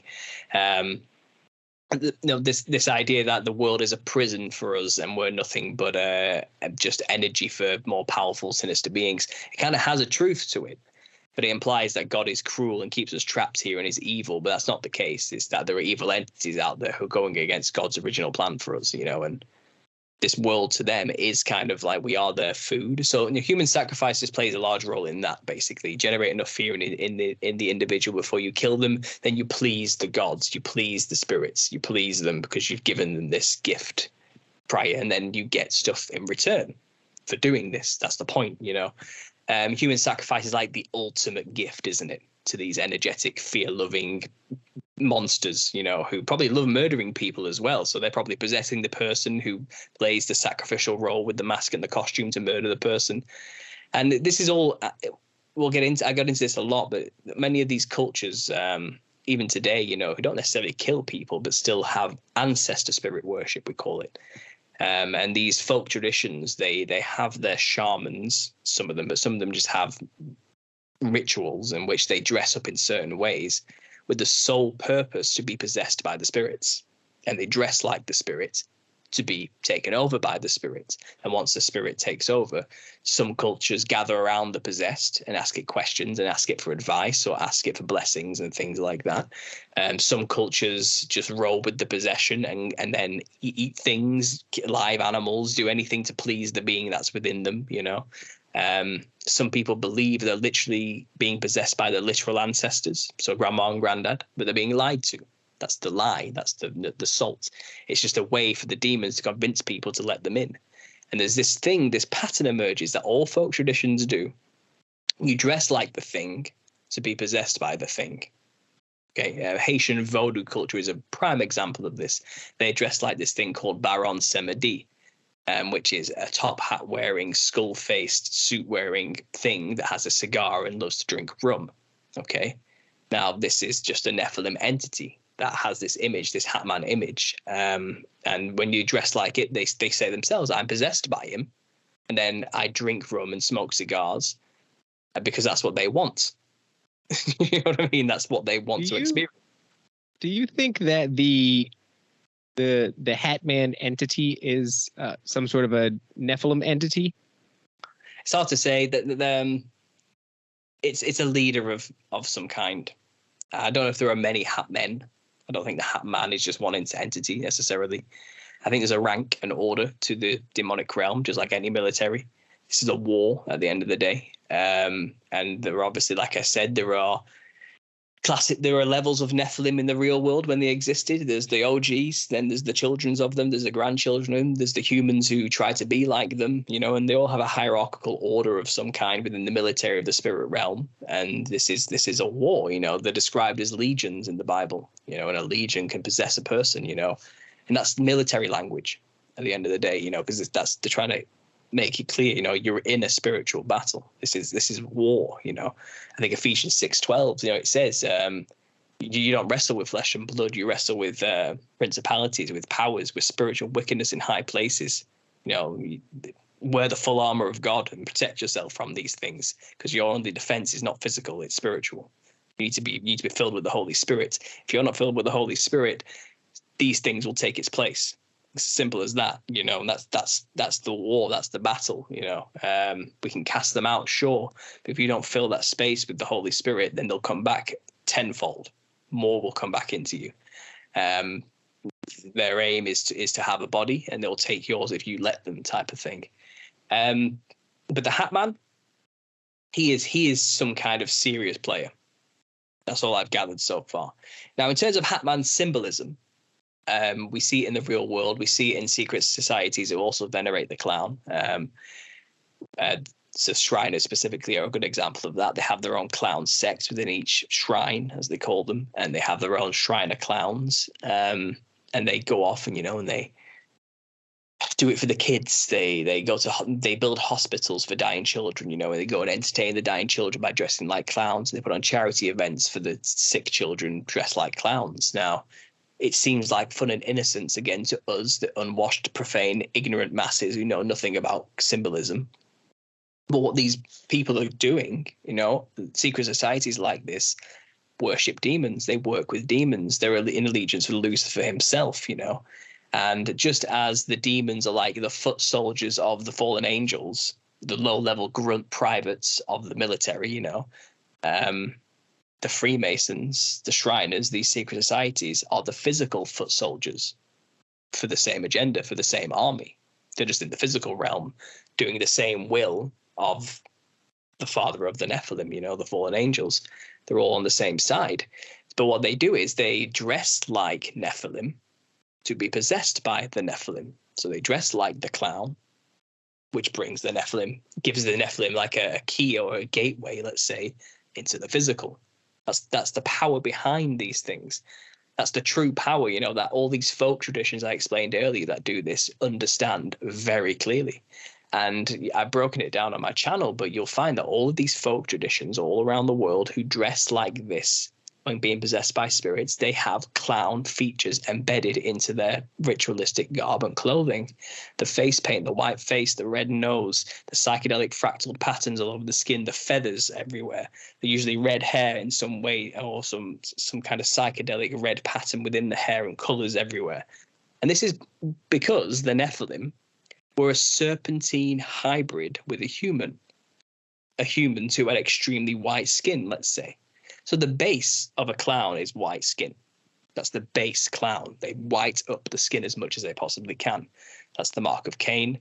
That is the base trait of a Nephilim creature, to have porcelain white, vampiric white skin. And then obviously clown has the red hair. Well, the red hair motif seems to be just the most common description of every giant story you've ever heard everywhere. They always have red hair. It seems to just be some kind of genetic trait, but it's not like ginger red. It's not like slightly orange like my beard. We're talking my baby's toothbrush, red. Like it was red, unheard of, not human red. It's something else. It's a divine red, a blood, brilliant, shining red hair, fiery type stuff with porcelain white skin, so that's your base of a clown, red wig, white skin, and that's the base of a Nephilim, Now the patterns, the rest of it comes in from the serpentine nature of their parents. So, when you look at the face of a viper, which is what in the book of Amran, Belial, Lucifer, the seraphim angel, is described as, have the face of a viper. Vipers have very flat faces and very wide mouths. Now, from the front, that looks like angular sharp features, eyes that are like very, very large, very angular and sharp, high cheekbones, very angular, sharp, high cheekbones, and a huge, wide grin. From the side, it looks like a normal snake's mouth, a big, wide line, but from the front, it looks like a huge smile. Clowns, jokers, jesters are often exaggerate the size of the mouth. That's what they do. That's the whole point of it. And they give themselves extremely high brow ridges in the face paint to emphasize that the eyes are much larger. Not only that, they color it in blue usually all the way down to the eyelids. So when they close their eyes, it looks like they have enormous blue glowing eyes. That's another common descriptor of the Nephilim. They had glowing golden or blue eyes. They're described as the glowing ones in many extra texts all around the world for this reason. They had divine nature to them. They were half angel. They glowed. They had an aura. They were divine. They were human and divine. Now, serpents are psychedelic. All reptiles have patterns all over their skin. They're not just plain. Not only do they have scales, first of all, which imagine a human skin mixed with some kind of scale hybrid. That's a weird thing to imagine alone. I think they shone and reflected like a serpent's skin would, the light quite easily by nature of that, with this base whiteness to it, and then psychedelic splotches and patterns like a serpent pattern skin would have all over them. They had marks of like random patterns here and there all over their bodies, but they also, the angels have wings.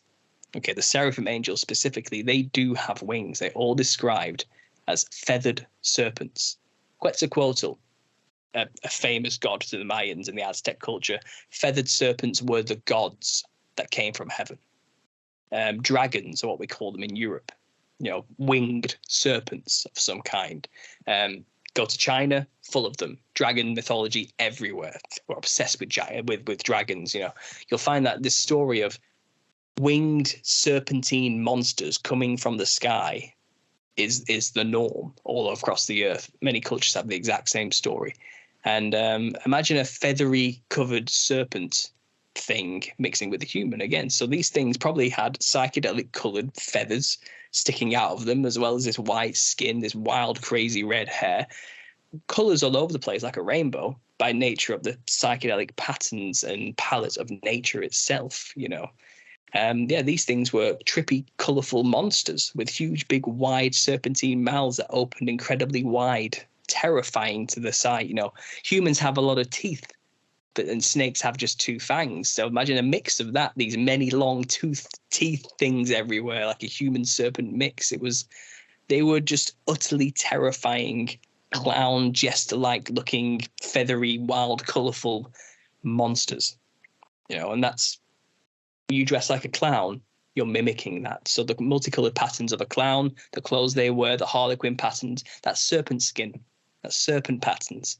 You're trying to make yourself look like you're wearing psychedelic colors, like the repeat patterns of a serpentine nature of some kind. The face paint of the original clowns was very block psychedelic patterns. You'll find the line going through the eye on a lot of clowns sometimes. Well, reptilians have a serpent slit for the eyes rather than a round pupil as well. You'll find often they wear a frill around the neck, a big white frill thing. That is not to represent the pompous circumstance of Victorian era fashion in some kind of jesting way. It's a reptilian neck frill, which lizards do have in Australia. It's quite a normal trait for a lot of them. They probably had a similar thing, And even in a movie which came out in 2014, which was called Clown, is about a man who finds a costume of a clown in the attic, and he needs to find a quick costume for his daughter's birthday party. He puts on the costume, and then he realizes, I can't take it off. No matter what he does, it refuses to come off. In fact, it turns out he's put on the skin of a demon called a cloyne, and this demon has now possessed him and will basically not let him go until he eats 5 children. And that cloyne has the neck frill of a lizard with spines of bones going through it like a reptile would. So it's telling you in that film clearly what it was. The frill is not a representation of Victorian or Georgian fashion. It's the representation of a reptilian neck frill. A very famous reptile we see in media who had it was the Jurassic Park dinosaur that spit venom at the guy. It had the plume that opened up. They also had this. It's by nature of their reptilian parents, Clowns are always seen wearing stilts, symbolic of the giant stature. They're always seen wearing large, giant, silly-sized shoes, representative of the giant stature in real life. They're always seen wearing giant gloves or a tiny umbrella to emphasize that they are giant beings. It's all symbolic. It's symbolism. So, you dress like the thing to bring the thing into you. This is all. The clown was designed to be a perfect symbolic representation of the Nephilim themselves, but tweaked in a caricatured way just enough that the general public would consider them as something stupid or silly and wouldn't consider it as anything important in the West. But the features that were picked up to design the clown were clearly picked and cherry-picked from all these folk cultures all around the world who all exhibit 1, 2, or 3 or more of these features in their own ancestor spirits, ritualistic garb. And to them, the ancestor spirits aren't grandma and granddad. It's the builders of their civilization, the Nephilim. The creators of their culture are their ancestors, the mound builders, the Nephilim. That's who they're trying to summon. And they know what they're doing, but in the West, we don't. It's been hidden from us. It's been occulted by the secret societies who work with the demons. So they can openly dress like clowns, venerate their gods, their demonic gods, bring them into our realm, manifest through the clown, and we wouldn't know. We're ignorant. We don't know that's what's happening, And I'll let you speak, but I'll go into a minute where we get a clown from in the West, where it truly comes from, how we amalgamated it into our culture. We'll go into that in a minute, but if you want to speak, I'll let you speak for a minute. Well, I really only wanted to make this one point. As you're talking, I can't help but think about Stephen King and whether or not he's initiated or something like that. Because if you look at the movie It, not only was it a clown, but it was also a shape-shifting clown. It also had this ability to open up its jaws to freakish extents. It had many rows of teeth, and it was eating children. And there's even a scene where it's depicted as sort of this light being. So in other words, the clown wasn't its only form. It was able to shapeshift into, I remember in the first movie, it shapeshifted into a werewolf, right? So there goes your sort of animal-human hybrid.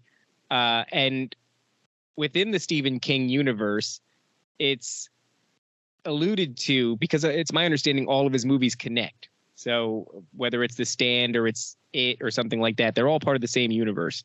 And in another movie, it alludes to it being of some sort of extraterrestrial origin, which I think there's this big push to get us to believe that a lot of these entities are simply off-planet beings, highly advanced civilizations with highly advanced technology. And so, I can't help but wonder if they're sort of masking the origins there. But it is very much, not only is it a clown, but like I said, it eats children. It unhinges its jaw. It's got many rows of teeth. It's depicted as a light being. It can shapeshift.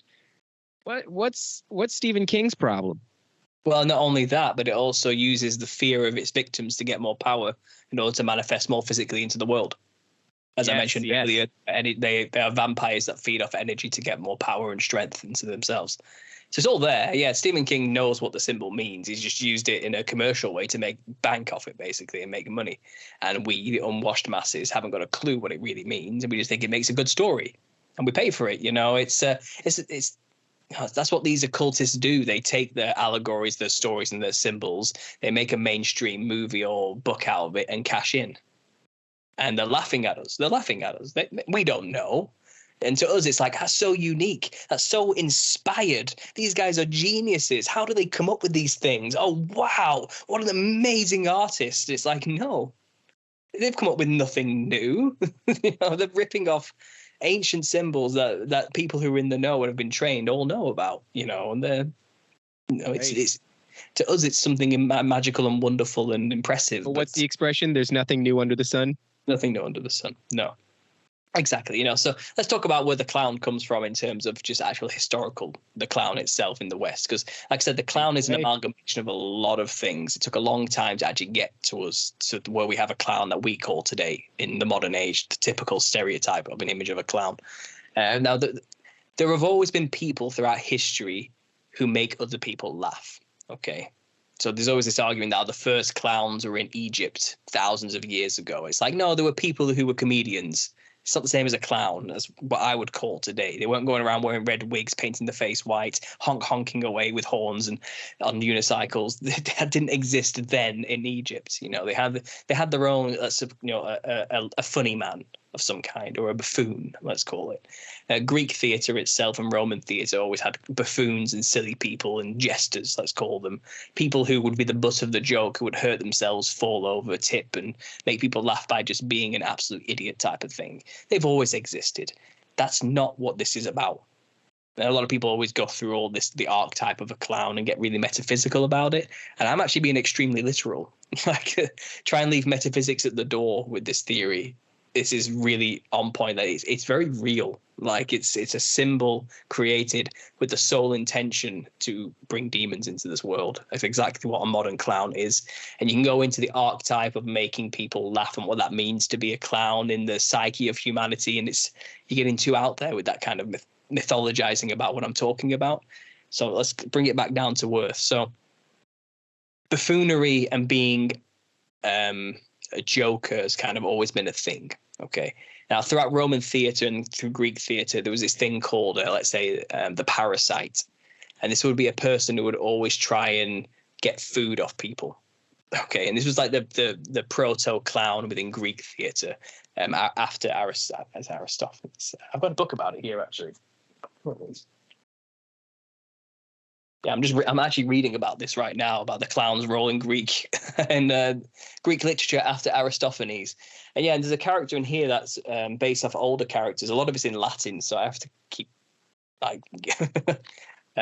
transcribing it and trying to find out what they're talking about. But it's basically about 1,000 to 1,500 years ago. There's this parasite character, which was kind of like a proto-clown in Greek culture, as we would call it today.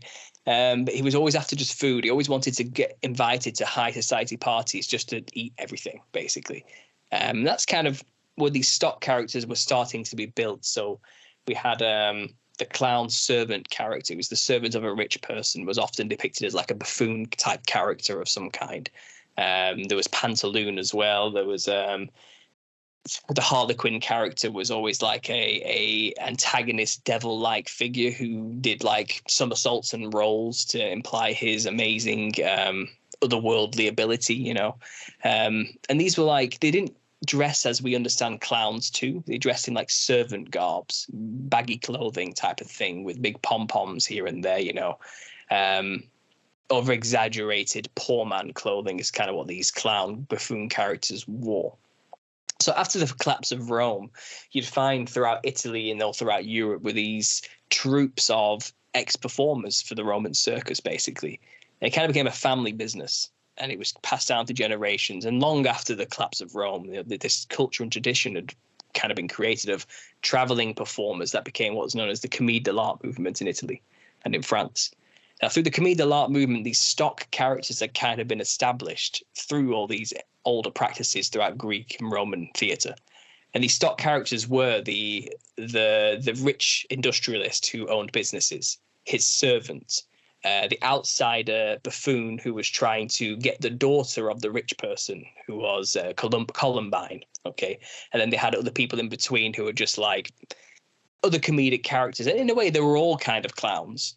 They all brought a comedic element to the whole thing. And that's what they did. They went around with these stock characters and they basically put on performances in villages and people threw money at them. And that's how they made their living, So this thing happened where they had this character called the Harley Quinn. It was pronounced Harlequin or Helikins prior to that. But Arlecchino, Arllicio, Arlecchino. It was the Italian version of Harley Quinn, basically. Now, Arlecchino, as the proto-Harley Quinn, wore baggy clothing, which was white. He wore a black mask with a lump on the head. And he also had a cane of some kind, a club. And he had multicolored patches just all over his body. It's kind of sewn loosely in there. And this is the Arlequin. Now, the history of this character actually comes from the Wild Man of Europe. This is what they based the Harley Quinn character on, this character called the Wild Man of Europe. The Wild Man of Europe is an incredibly tall, giant, hairy man who carried a club, okay, who is basically a Nephilim proto. Probably more of an Elio or a Nephil, not the original Nephilim, the remnants that were scattered everywhere. Think Bigfoot. That's a good example. Big, hairy man, 10 foot tall, not towering like a tree, but still bigger than the average human, big, bulky, carried a club on his back. And this was supposed to be like a mythical creature that was all throughout Europe at this time. There's plenty of wild men stories of incursions of people fighting with the wild men. There's a famous tapestry, I think it's a Swiss tapestry, which shows the wild men fighting the Moors. And literally tall, hairy, pale-skinned, white-haired monsters fighting tiny humans. What would that have been called again? The offspring of the Nephilim. There was two interchangeable names. The Nephil. So these are the first offspring, which are the Nephil. And then after them were the Eliud. So they are pronounced. There's two ways to spell this. You can do Eljo, the Elio, and then the spelling is Eliud, the Eliud. And they were likely where we get these wild men from. These are the remnants that still plagued Europe, were scattered throughout the lands, may even still be here today by many names all across the land, but basically tall, hairy creatures, human-like in visage, ape-ish, but human, and monsters, tall monsters with clubs, basically. And this was known as Helikins. And Helikins was described as roving throughout France and Germany with his gang of demon hordes. And he would rove from city to city causing chaos. And he would be the leader, this Helikins, this big, tall, hairy man with a club. And he'd have loads of little mutant men that would follow him. These are the hybrid humans. Again, it's a Nephilim with his hybrid creatures that he created, which were humans that have been genetically engineered. Now, this is actually identical to the story of Dionysus in Greek mythology. Dionysus would have a band of merry fauns and maenads and sirens who would follow him around, get drunk with him and party, and he'd have this horde of people. He'd go from village to village, taking his tyrannical party merrymaking everywhere he went, and people would join his ranks, and go off with him and give in to their basic urges and drink wine and take drugs and have sex and all sorts, And it was said symbolically, I'm starting to think actually more literal, that those who would follow Dionysus would become fauns, half human, half beast. They would become half goat, half men. They would transform into Nephilim beasts, faux Nephilim. That's the Dionysus story from Greek, and it has these parallels to the Helicons character of German mythology, a Nephilim, a tall creature with a band of humans that would go from village to village, causing chaos, but would also, these humans would be transformed into like human-animal hybrids. It's the same story from this Greek mythology of Dionysus, which is very interesting because Dionysus is the patron saint of theatre and performance and art. So you find that these links are heavily embedded into this creation of this Harlequin character, Arlecchino, the wild man. And he plays in the plays, these original commedia dell'arte movements, which Helicons is based on this wild man called Helicons.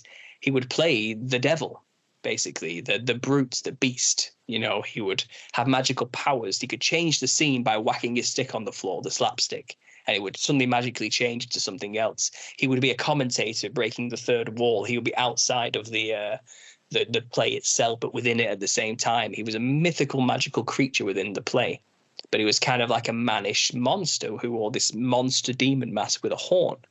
And the little horn is supposed to represent Cain, I believe, because people said the mark of Cain during that time was a lump on the head. They had their own interpretations of it.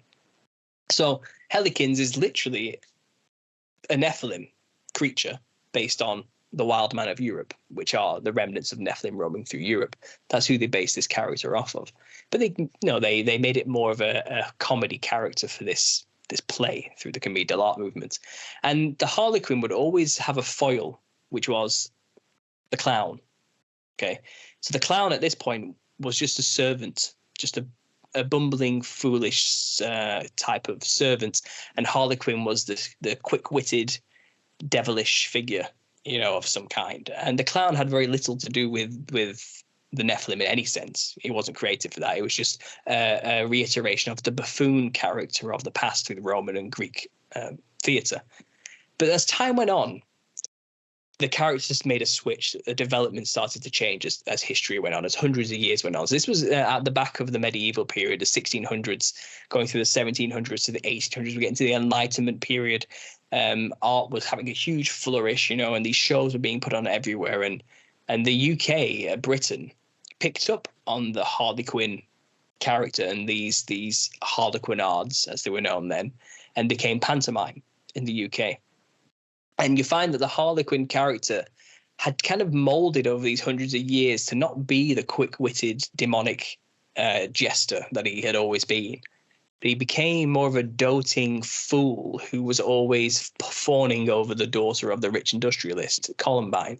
And he became more of a silly, weaker version of himself. He was no longer the quick-witted thing. And the clown took that role. He became what Harlequin was, this quick-witted, devilish, demonic figure. And you find throughout the, let's say, the build-up to the 1800s, so, the late 1700s, Britain was doing a lot of these shows now. They were making these stock characters. People were writing scripts for them to play out in these pantomimes. So it was always the same characters, but a different scenario. So it was Harlequin in this scenario, Harlequin in this scenario. Harlequin was always the lead. That changed with the pantomimes, and the clown became the lead eventually. And that switch happened in this pantomime era, this great era from Drury Lane in London and these theatres and these shows at the time.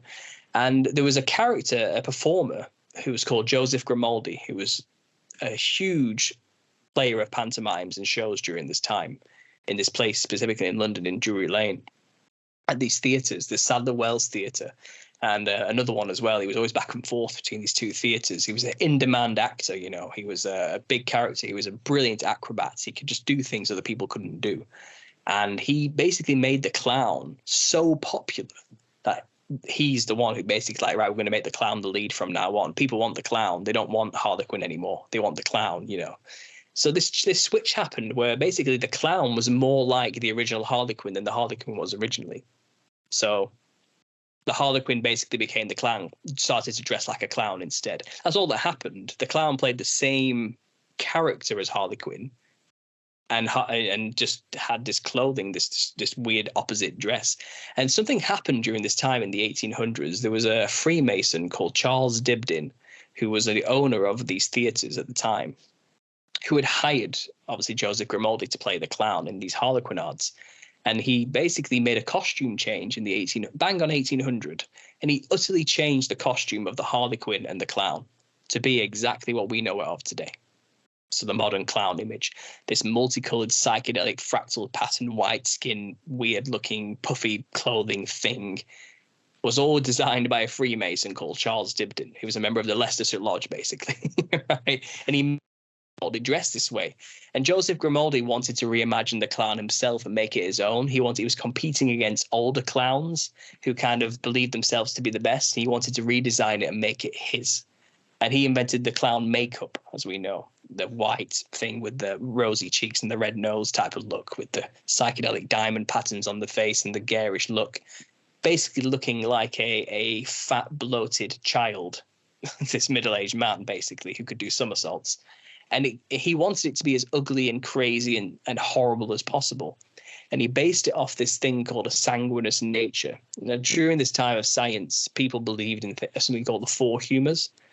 And it's about bloodletting and an imbalance of certain fluids in the blood. And someone who's said to have too much blood is to be a clown. Like, they end up acting like a clown. They end up being very naive and foolish and silly and have an upbeat, optimistic, almost naive nature. That's what they believed people who had too much blood had. But the consequence of having too much blood was you have bright red cheeks and a bright red nose and blotches all over your skin, which is a lot what the clown makeup he did was based on. You know, the optimistic, over-the-top, silly, foolish person who has too much of a sanguineous nature, of a bloody nature, a ruddy nature. So a lot of that face paint came from that imagery as well. And then, so he had relatively innocent things for why he painted himself to look like that.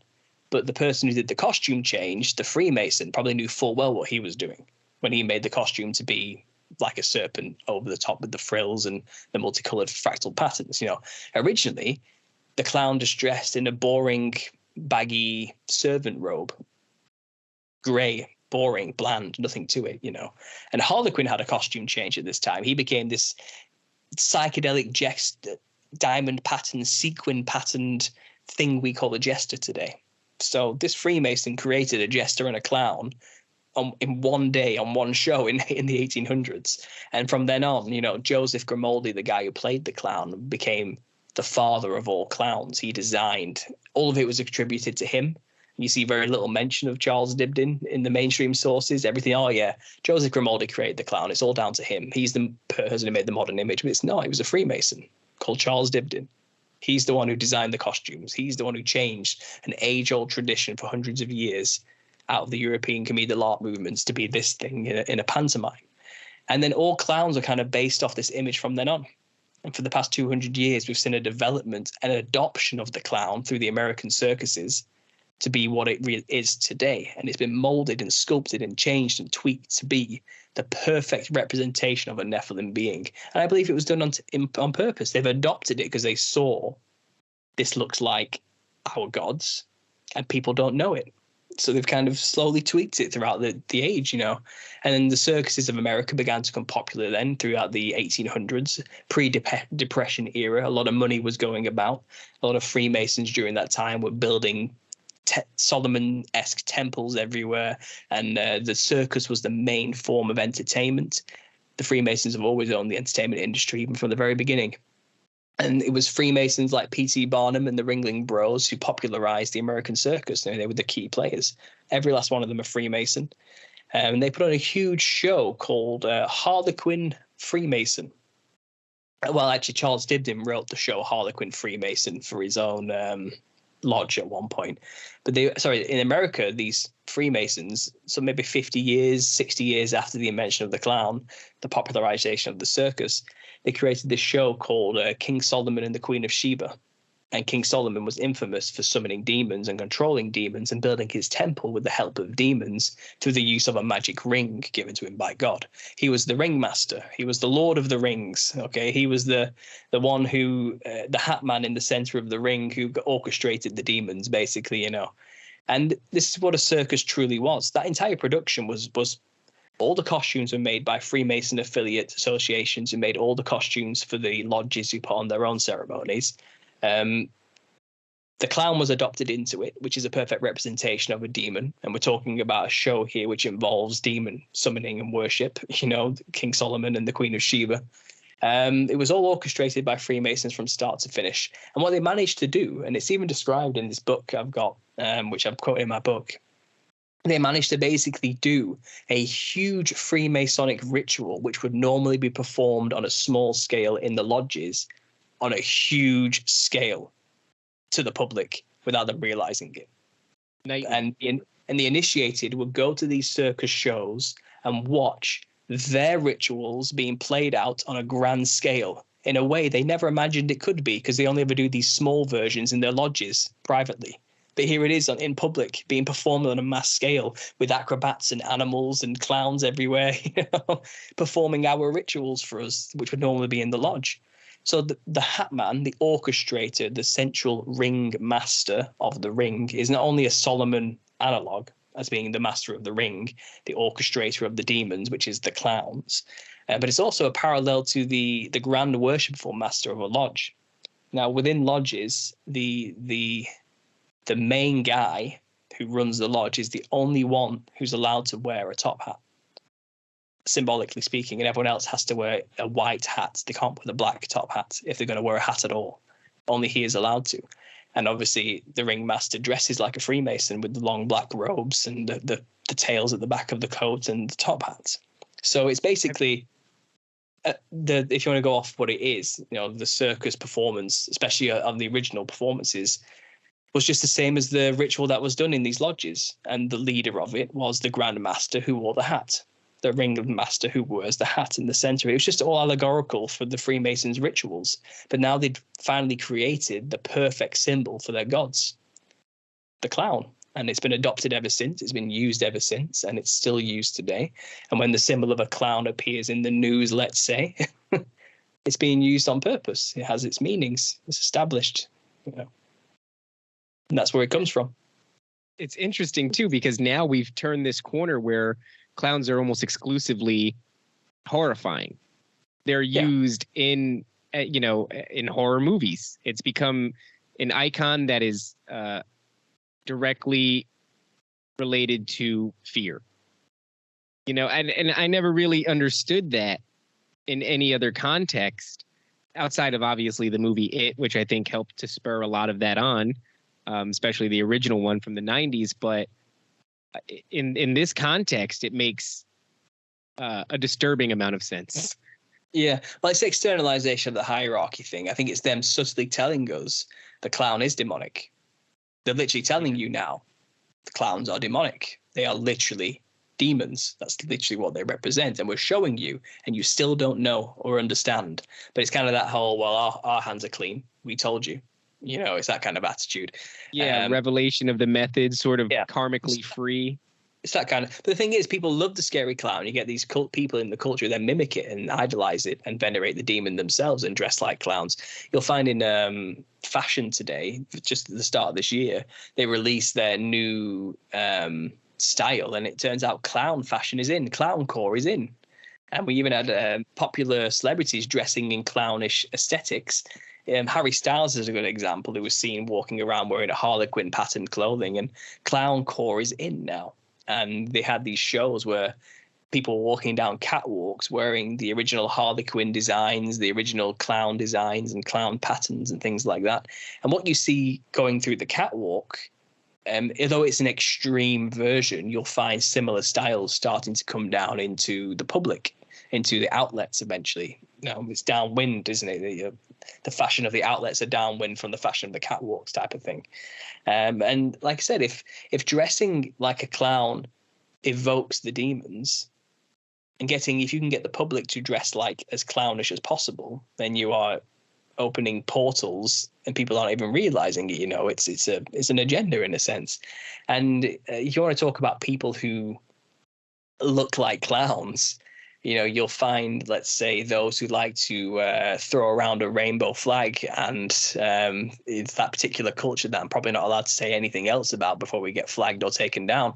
But they're the most clownish-looking people I've ever seen in my entire life. They dye their hair incredibly psychedelic colors. They cover themselves in tattoos and patterns. They wear the most crazy-colored sequin clothing you can imagine. They cake themselves in makeup that make them look alien and insane, like a clown, and what's the spirit behind all these people, truly. And when you think about what they represent, pride, which is exactly what the fallen angels represent and what they go for, what they want humanity to fall into, to blaspheme God, then it's all connected into one image. And the image is the psychedelic fractal colors.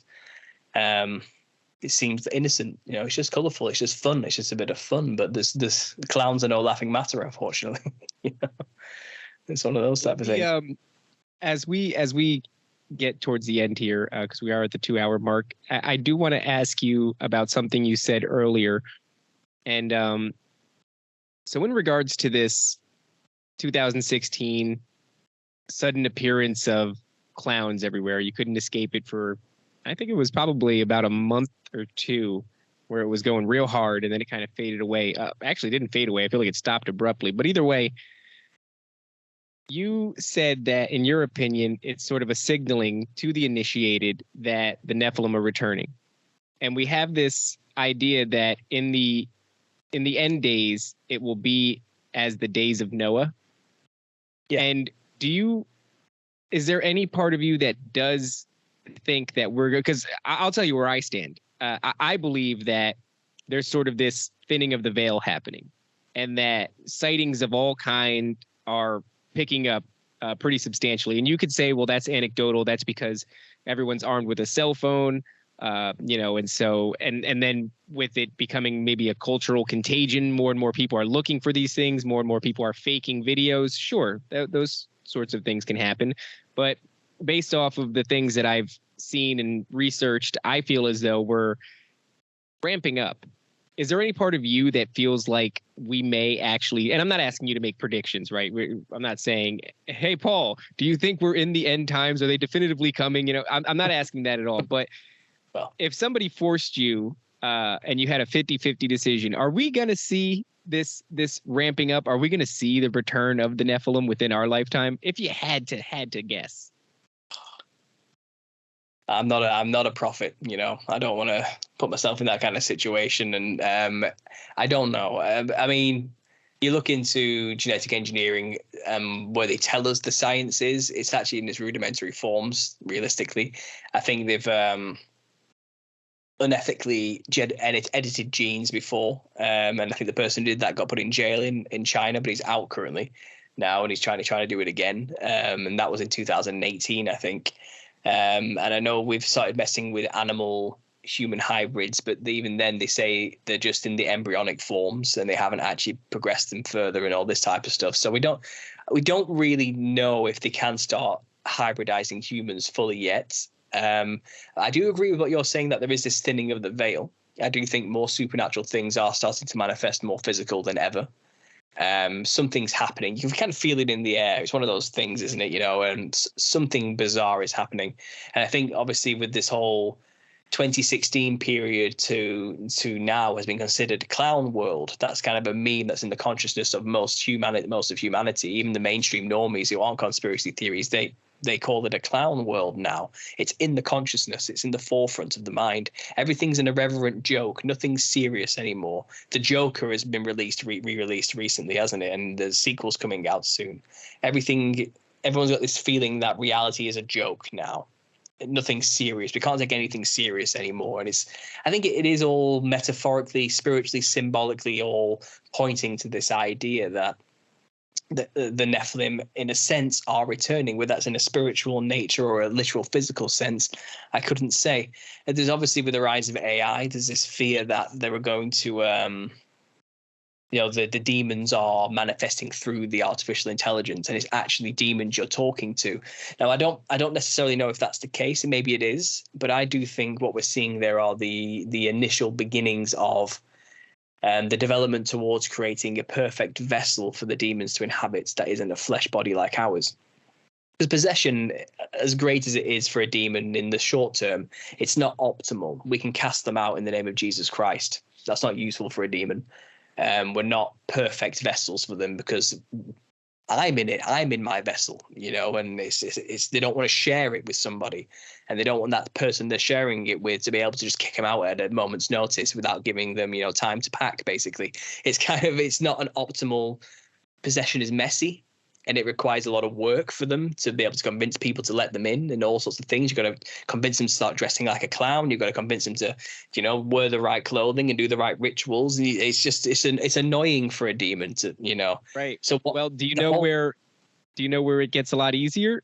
If CERN would just hurry up and punch a hole through the fabric of space and create a portal into the dimension that these things are locked in.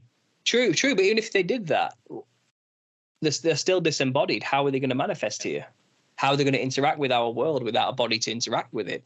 So this is the issue. They need bodies. And like I said, they can try and possess us, but Jesus just keeps getting in the way, So what they need is a vessel that can't be cast out of. So I do think with the rise of transhumanism, the rise of AI, I think we're seeing the brain being built with AI, the artificial brain, the neurons. The ability for a machine to think similar to a human or even better is being built through artificial intelligence. And I think through robotics and transhumanist agendas, the body is being built that will be better and better than human. You put the two together, you've got a vessel with a working brain that has no soul, which can be embodied by a spirit, which just happens to want a body. Once it inhabits that body, it can interact with our world. It doesn't have to compete with another soul inhabiting the body, which is us, the humans. And it thinks faster. It's faster, stronger, invincible, has everything better than us. And once again, like the giants used to be on the earth, suppressing all the humans, subjecting them, making them worship them, the robot gods are going to start suppressing humans, dominating us, being kings among gods among men once more. And it's the same spirits. It's the Nephilim have returned, basically. As it was in the days of Noah. So it will be in the coming of the Son of Man. And that's when Jesus will eventually return and put an end to all of it, but it's going to be a short period of absolute agony and hell, basically. It's ridiculous because so much of our favorite lore, I'm a big Lord of the Rings fan. I love games that have that element in it. I don't really play games much anymore, but I'll pick up Skyrim and, kick it around for a little while for my N-th playthrough. I just love that realm and that. Same. I'm the same. Skyrim. I love that stuff. And you know what? I would love it so much more if they would just include God in the story. Just explain to me up front what I'm playing. Okay. Say that I'm slaying the bastard hybrid offspring of the Nephilim. That all of the monsters in the game are a result of the fallen, and that the big baddie at the end is, the fallen angel Lucifer. So, and I'll play that game. Well, no, because then I'd have a problem with it. I'd be like, oh shit, this isn't good. I shouldn't be playing this. But it's funny because everything is that story, just with God and Jesus removed from the equation.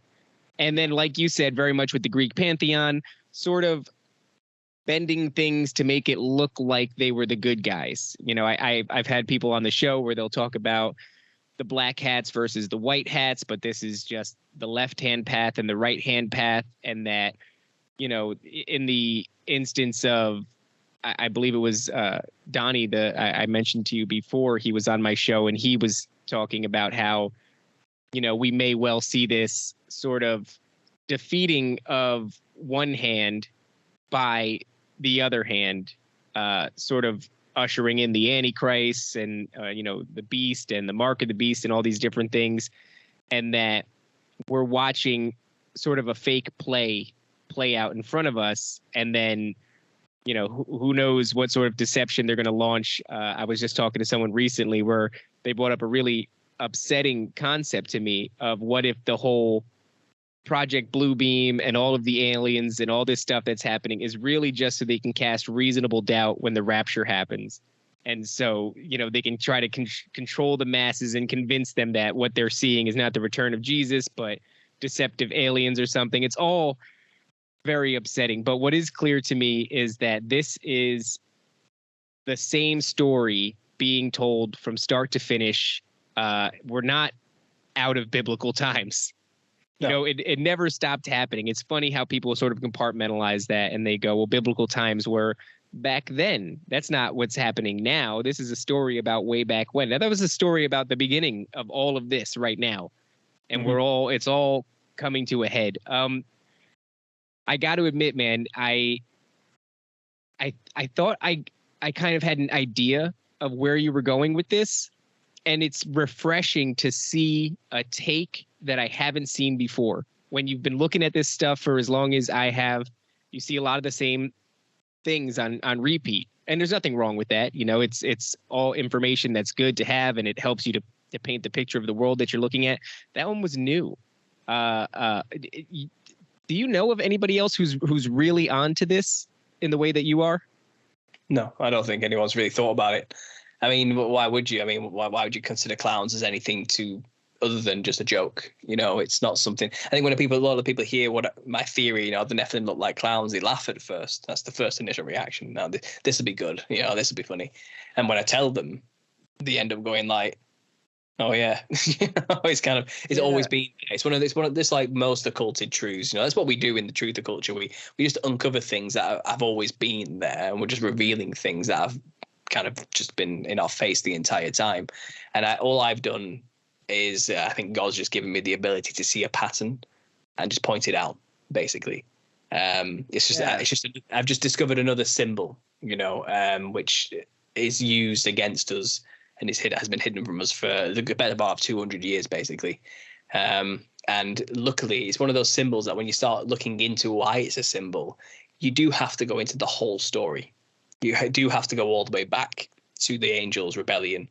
And when you're talking about the way things look, that is a new perspective from what happened. Everyone always talks about what happened, but they don't ever talk about what the characters looked like. So it's kind of like, how do you really know what your enemy if you don't know what you're up against? You know, you have to know everything about your enemy, including the way they actually visually looked. In order to, how would you know if you see one in the real world if you don't know what your enemy looks like, type of thing? You know, so it's this. If it's a spiritual battle, you know, symbols matter, and if those cultures in the world who are folk traditions, you know, they know the power of costume and makeup. You know, it says the fallen angels taught mankind the art of makeup and jewelry. That wasn't about just making yourself look pretty to attract a man.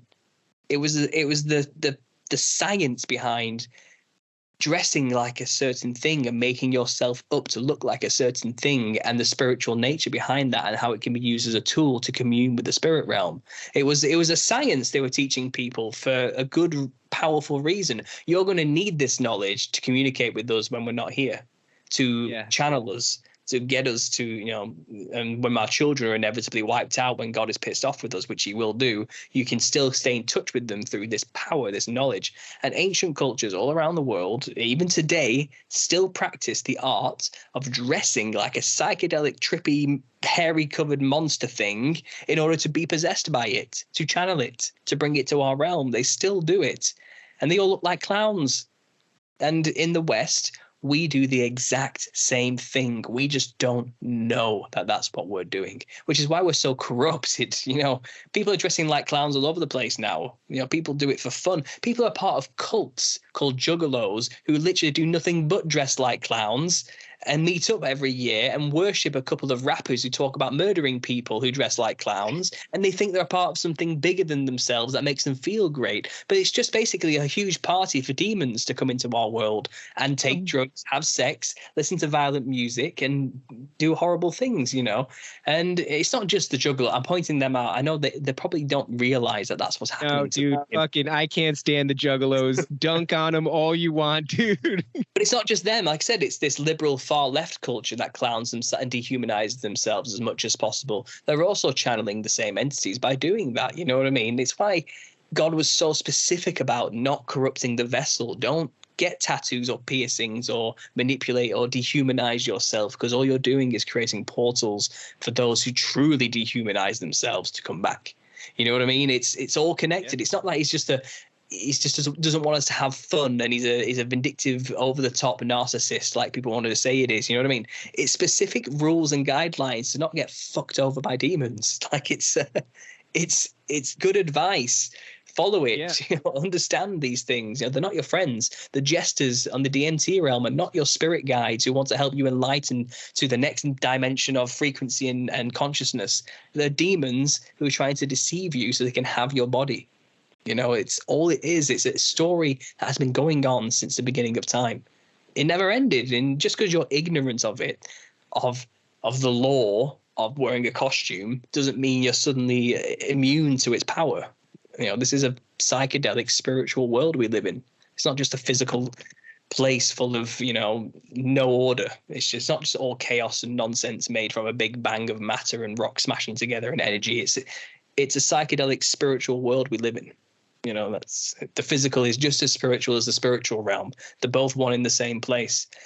Our ability to perceive that realm is gone. Maybe there was a time when we could perceive that realm. But right now, you don't want to be perceiving that realm anymore because it's full of demons. It's enemy territory now. God probably put a veil on us because he doesn't want to limit our senses because he's cruel and evil and vindictive and doesn't want us to have godlike powers. He's trying to protect us from the demons on the other side who want to manipulate us and control us and send us down horrible paths. You know, there are answers for all these questions people have through my theory, funnily enough. It all kind of leads answering these questions, you know. And I think it's timely that my theory was revealed to me because during a time when psychedelics and this clown-like exploration of consciousness is so prevalent, you know, it's kind of like, no, stop being so naive and, you know, grow up is, I guess, is my final response to those people. You know, that was the thing. You said that a lot of people kind of laugh at the theory, but that was very much the thing that made me interested in what you had to say, because I've had my suspicions for a while of the whole DMT experience and communing with these jesters, and I never knew how to place that puzzle piece together. And seeing your video where you're talking about connections between the aesthetics, you know, like the visual of the clowns and the Nephilim, I very much latched onto that memory of like, oh yeah, when people do DMT, they're communing with these spirits, and they're the same things that people have been communing with forever. Why do they look like jesters? You know, why do they look like clowns? And so not only was it refreshing to hear a take that I haven't heard before, but it was more than just a take. It does feel like an appropriately fitting puzzle piece, a big piece of a bigger picture that we've forgotten for the past 200 years because some asshole Freemason just threw something together and kind of locked that in for 200 years. He's locked that image in, and it's gone right over our heads for the longest time. And then all of a sudden, yeah, it makes sense in the context of the movie It and Stephen King and everything. And so much of what you said makes sense here. I couldn't tell you anything that I would disagree with. You know, I'm sure maybe there's some minutia in there, but all in all, that was it fits really well. It fits disturbingly well.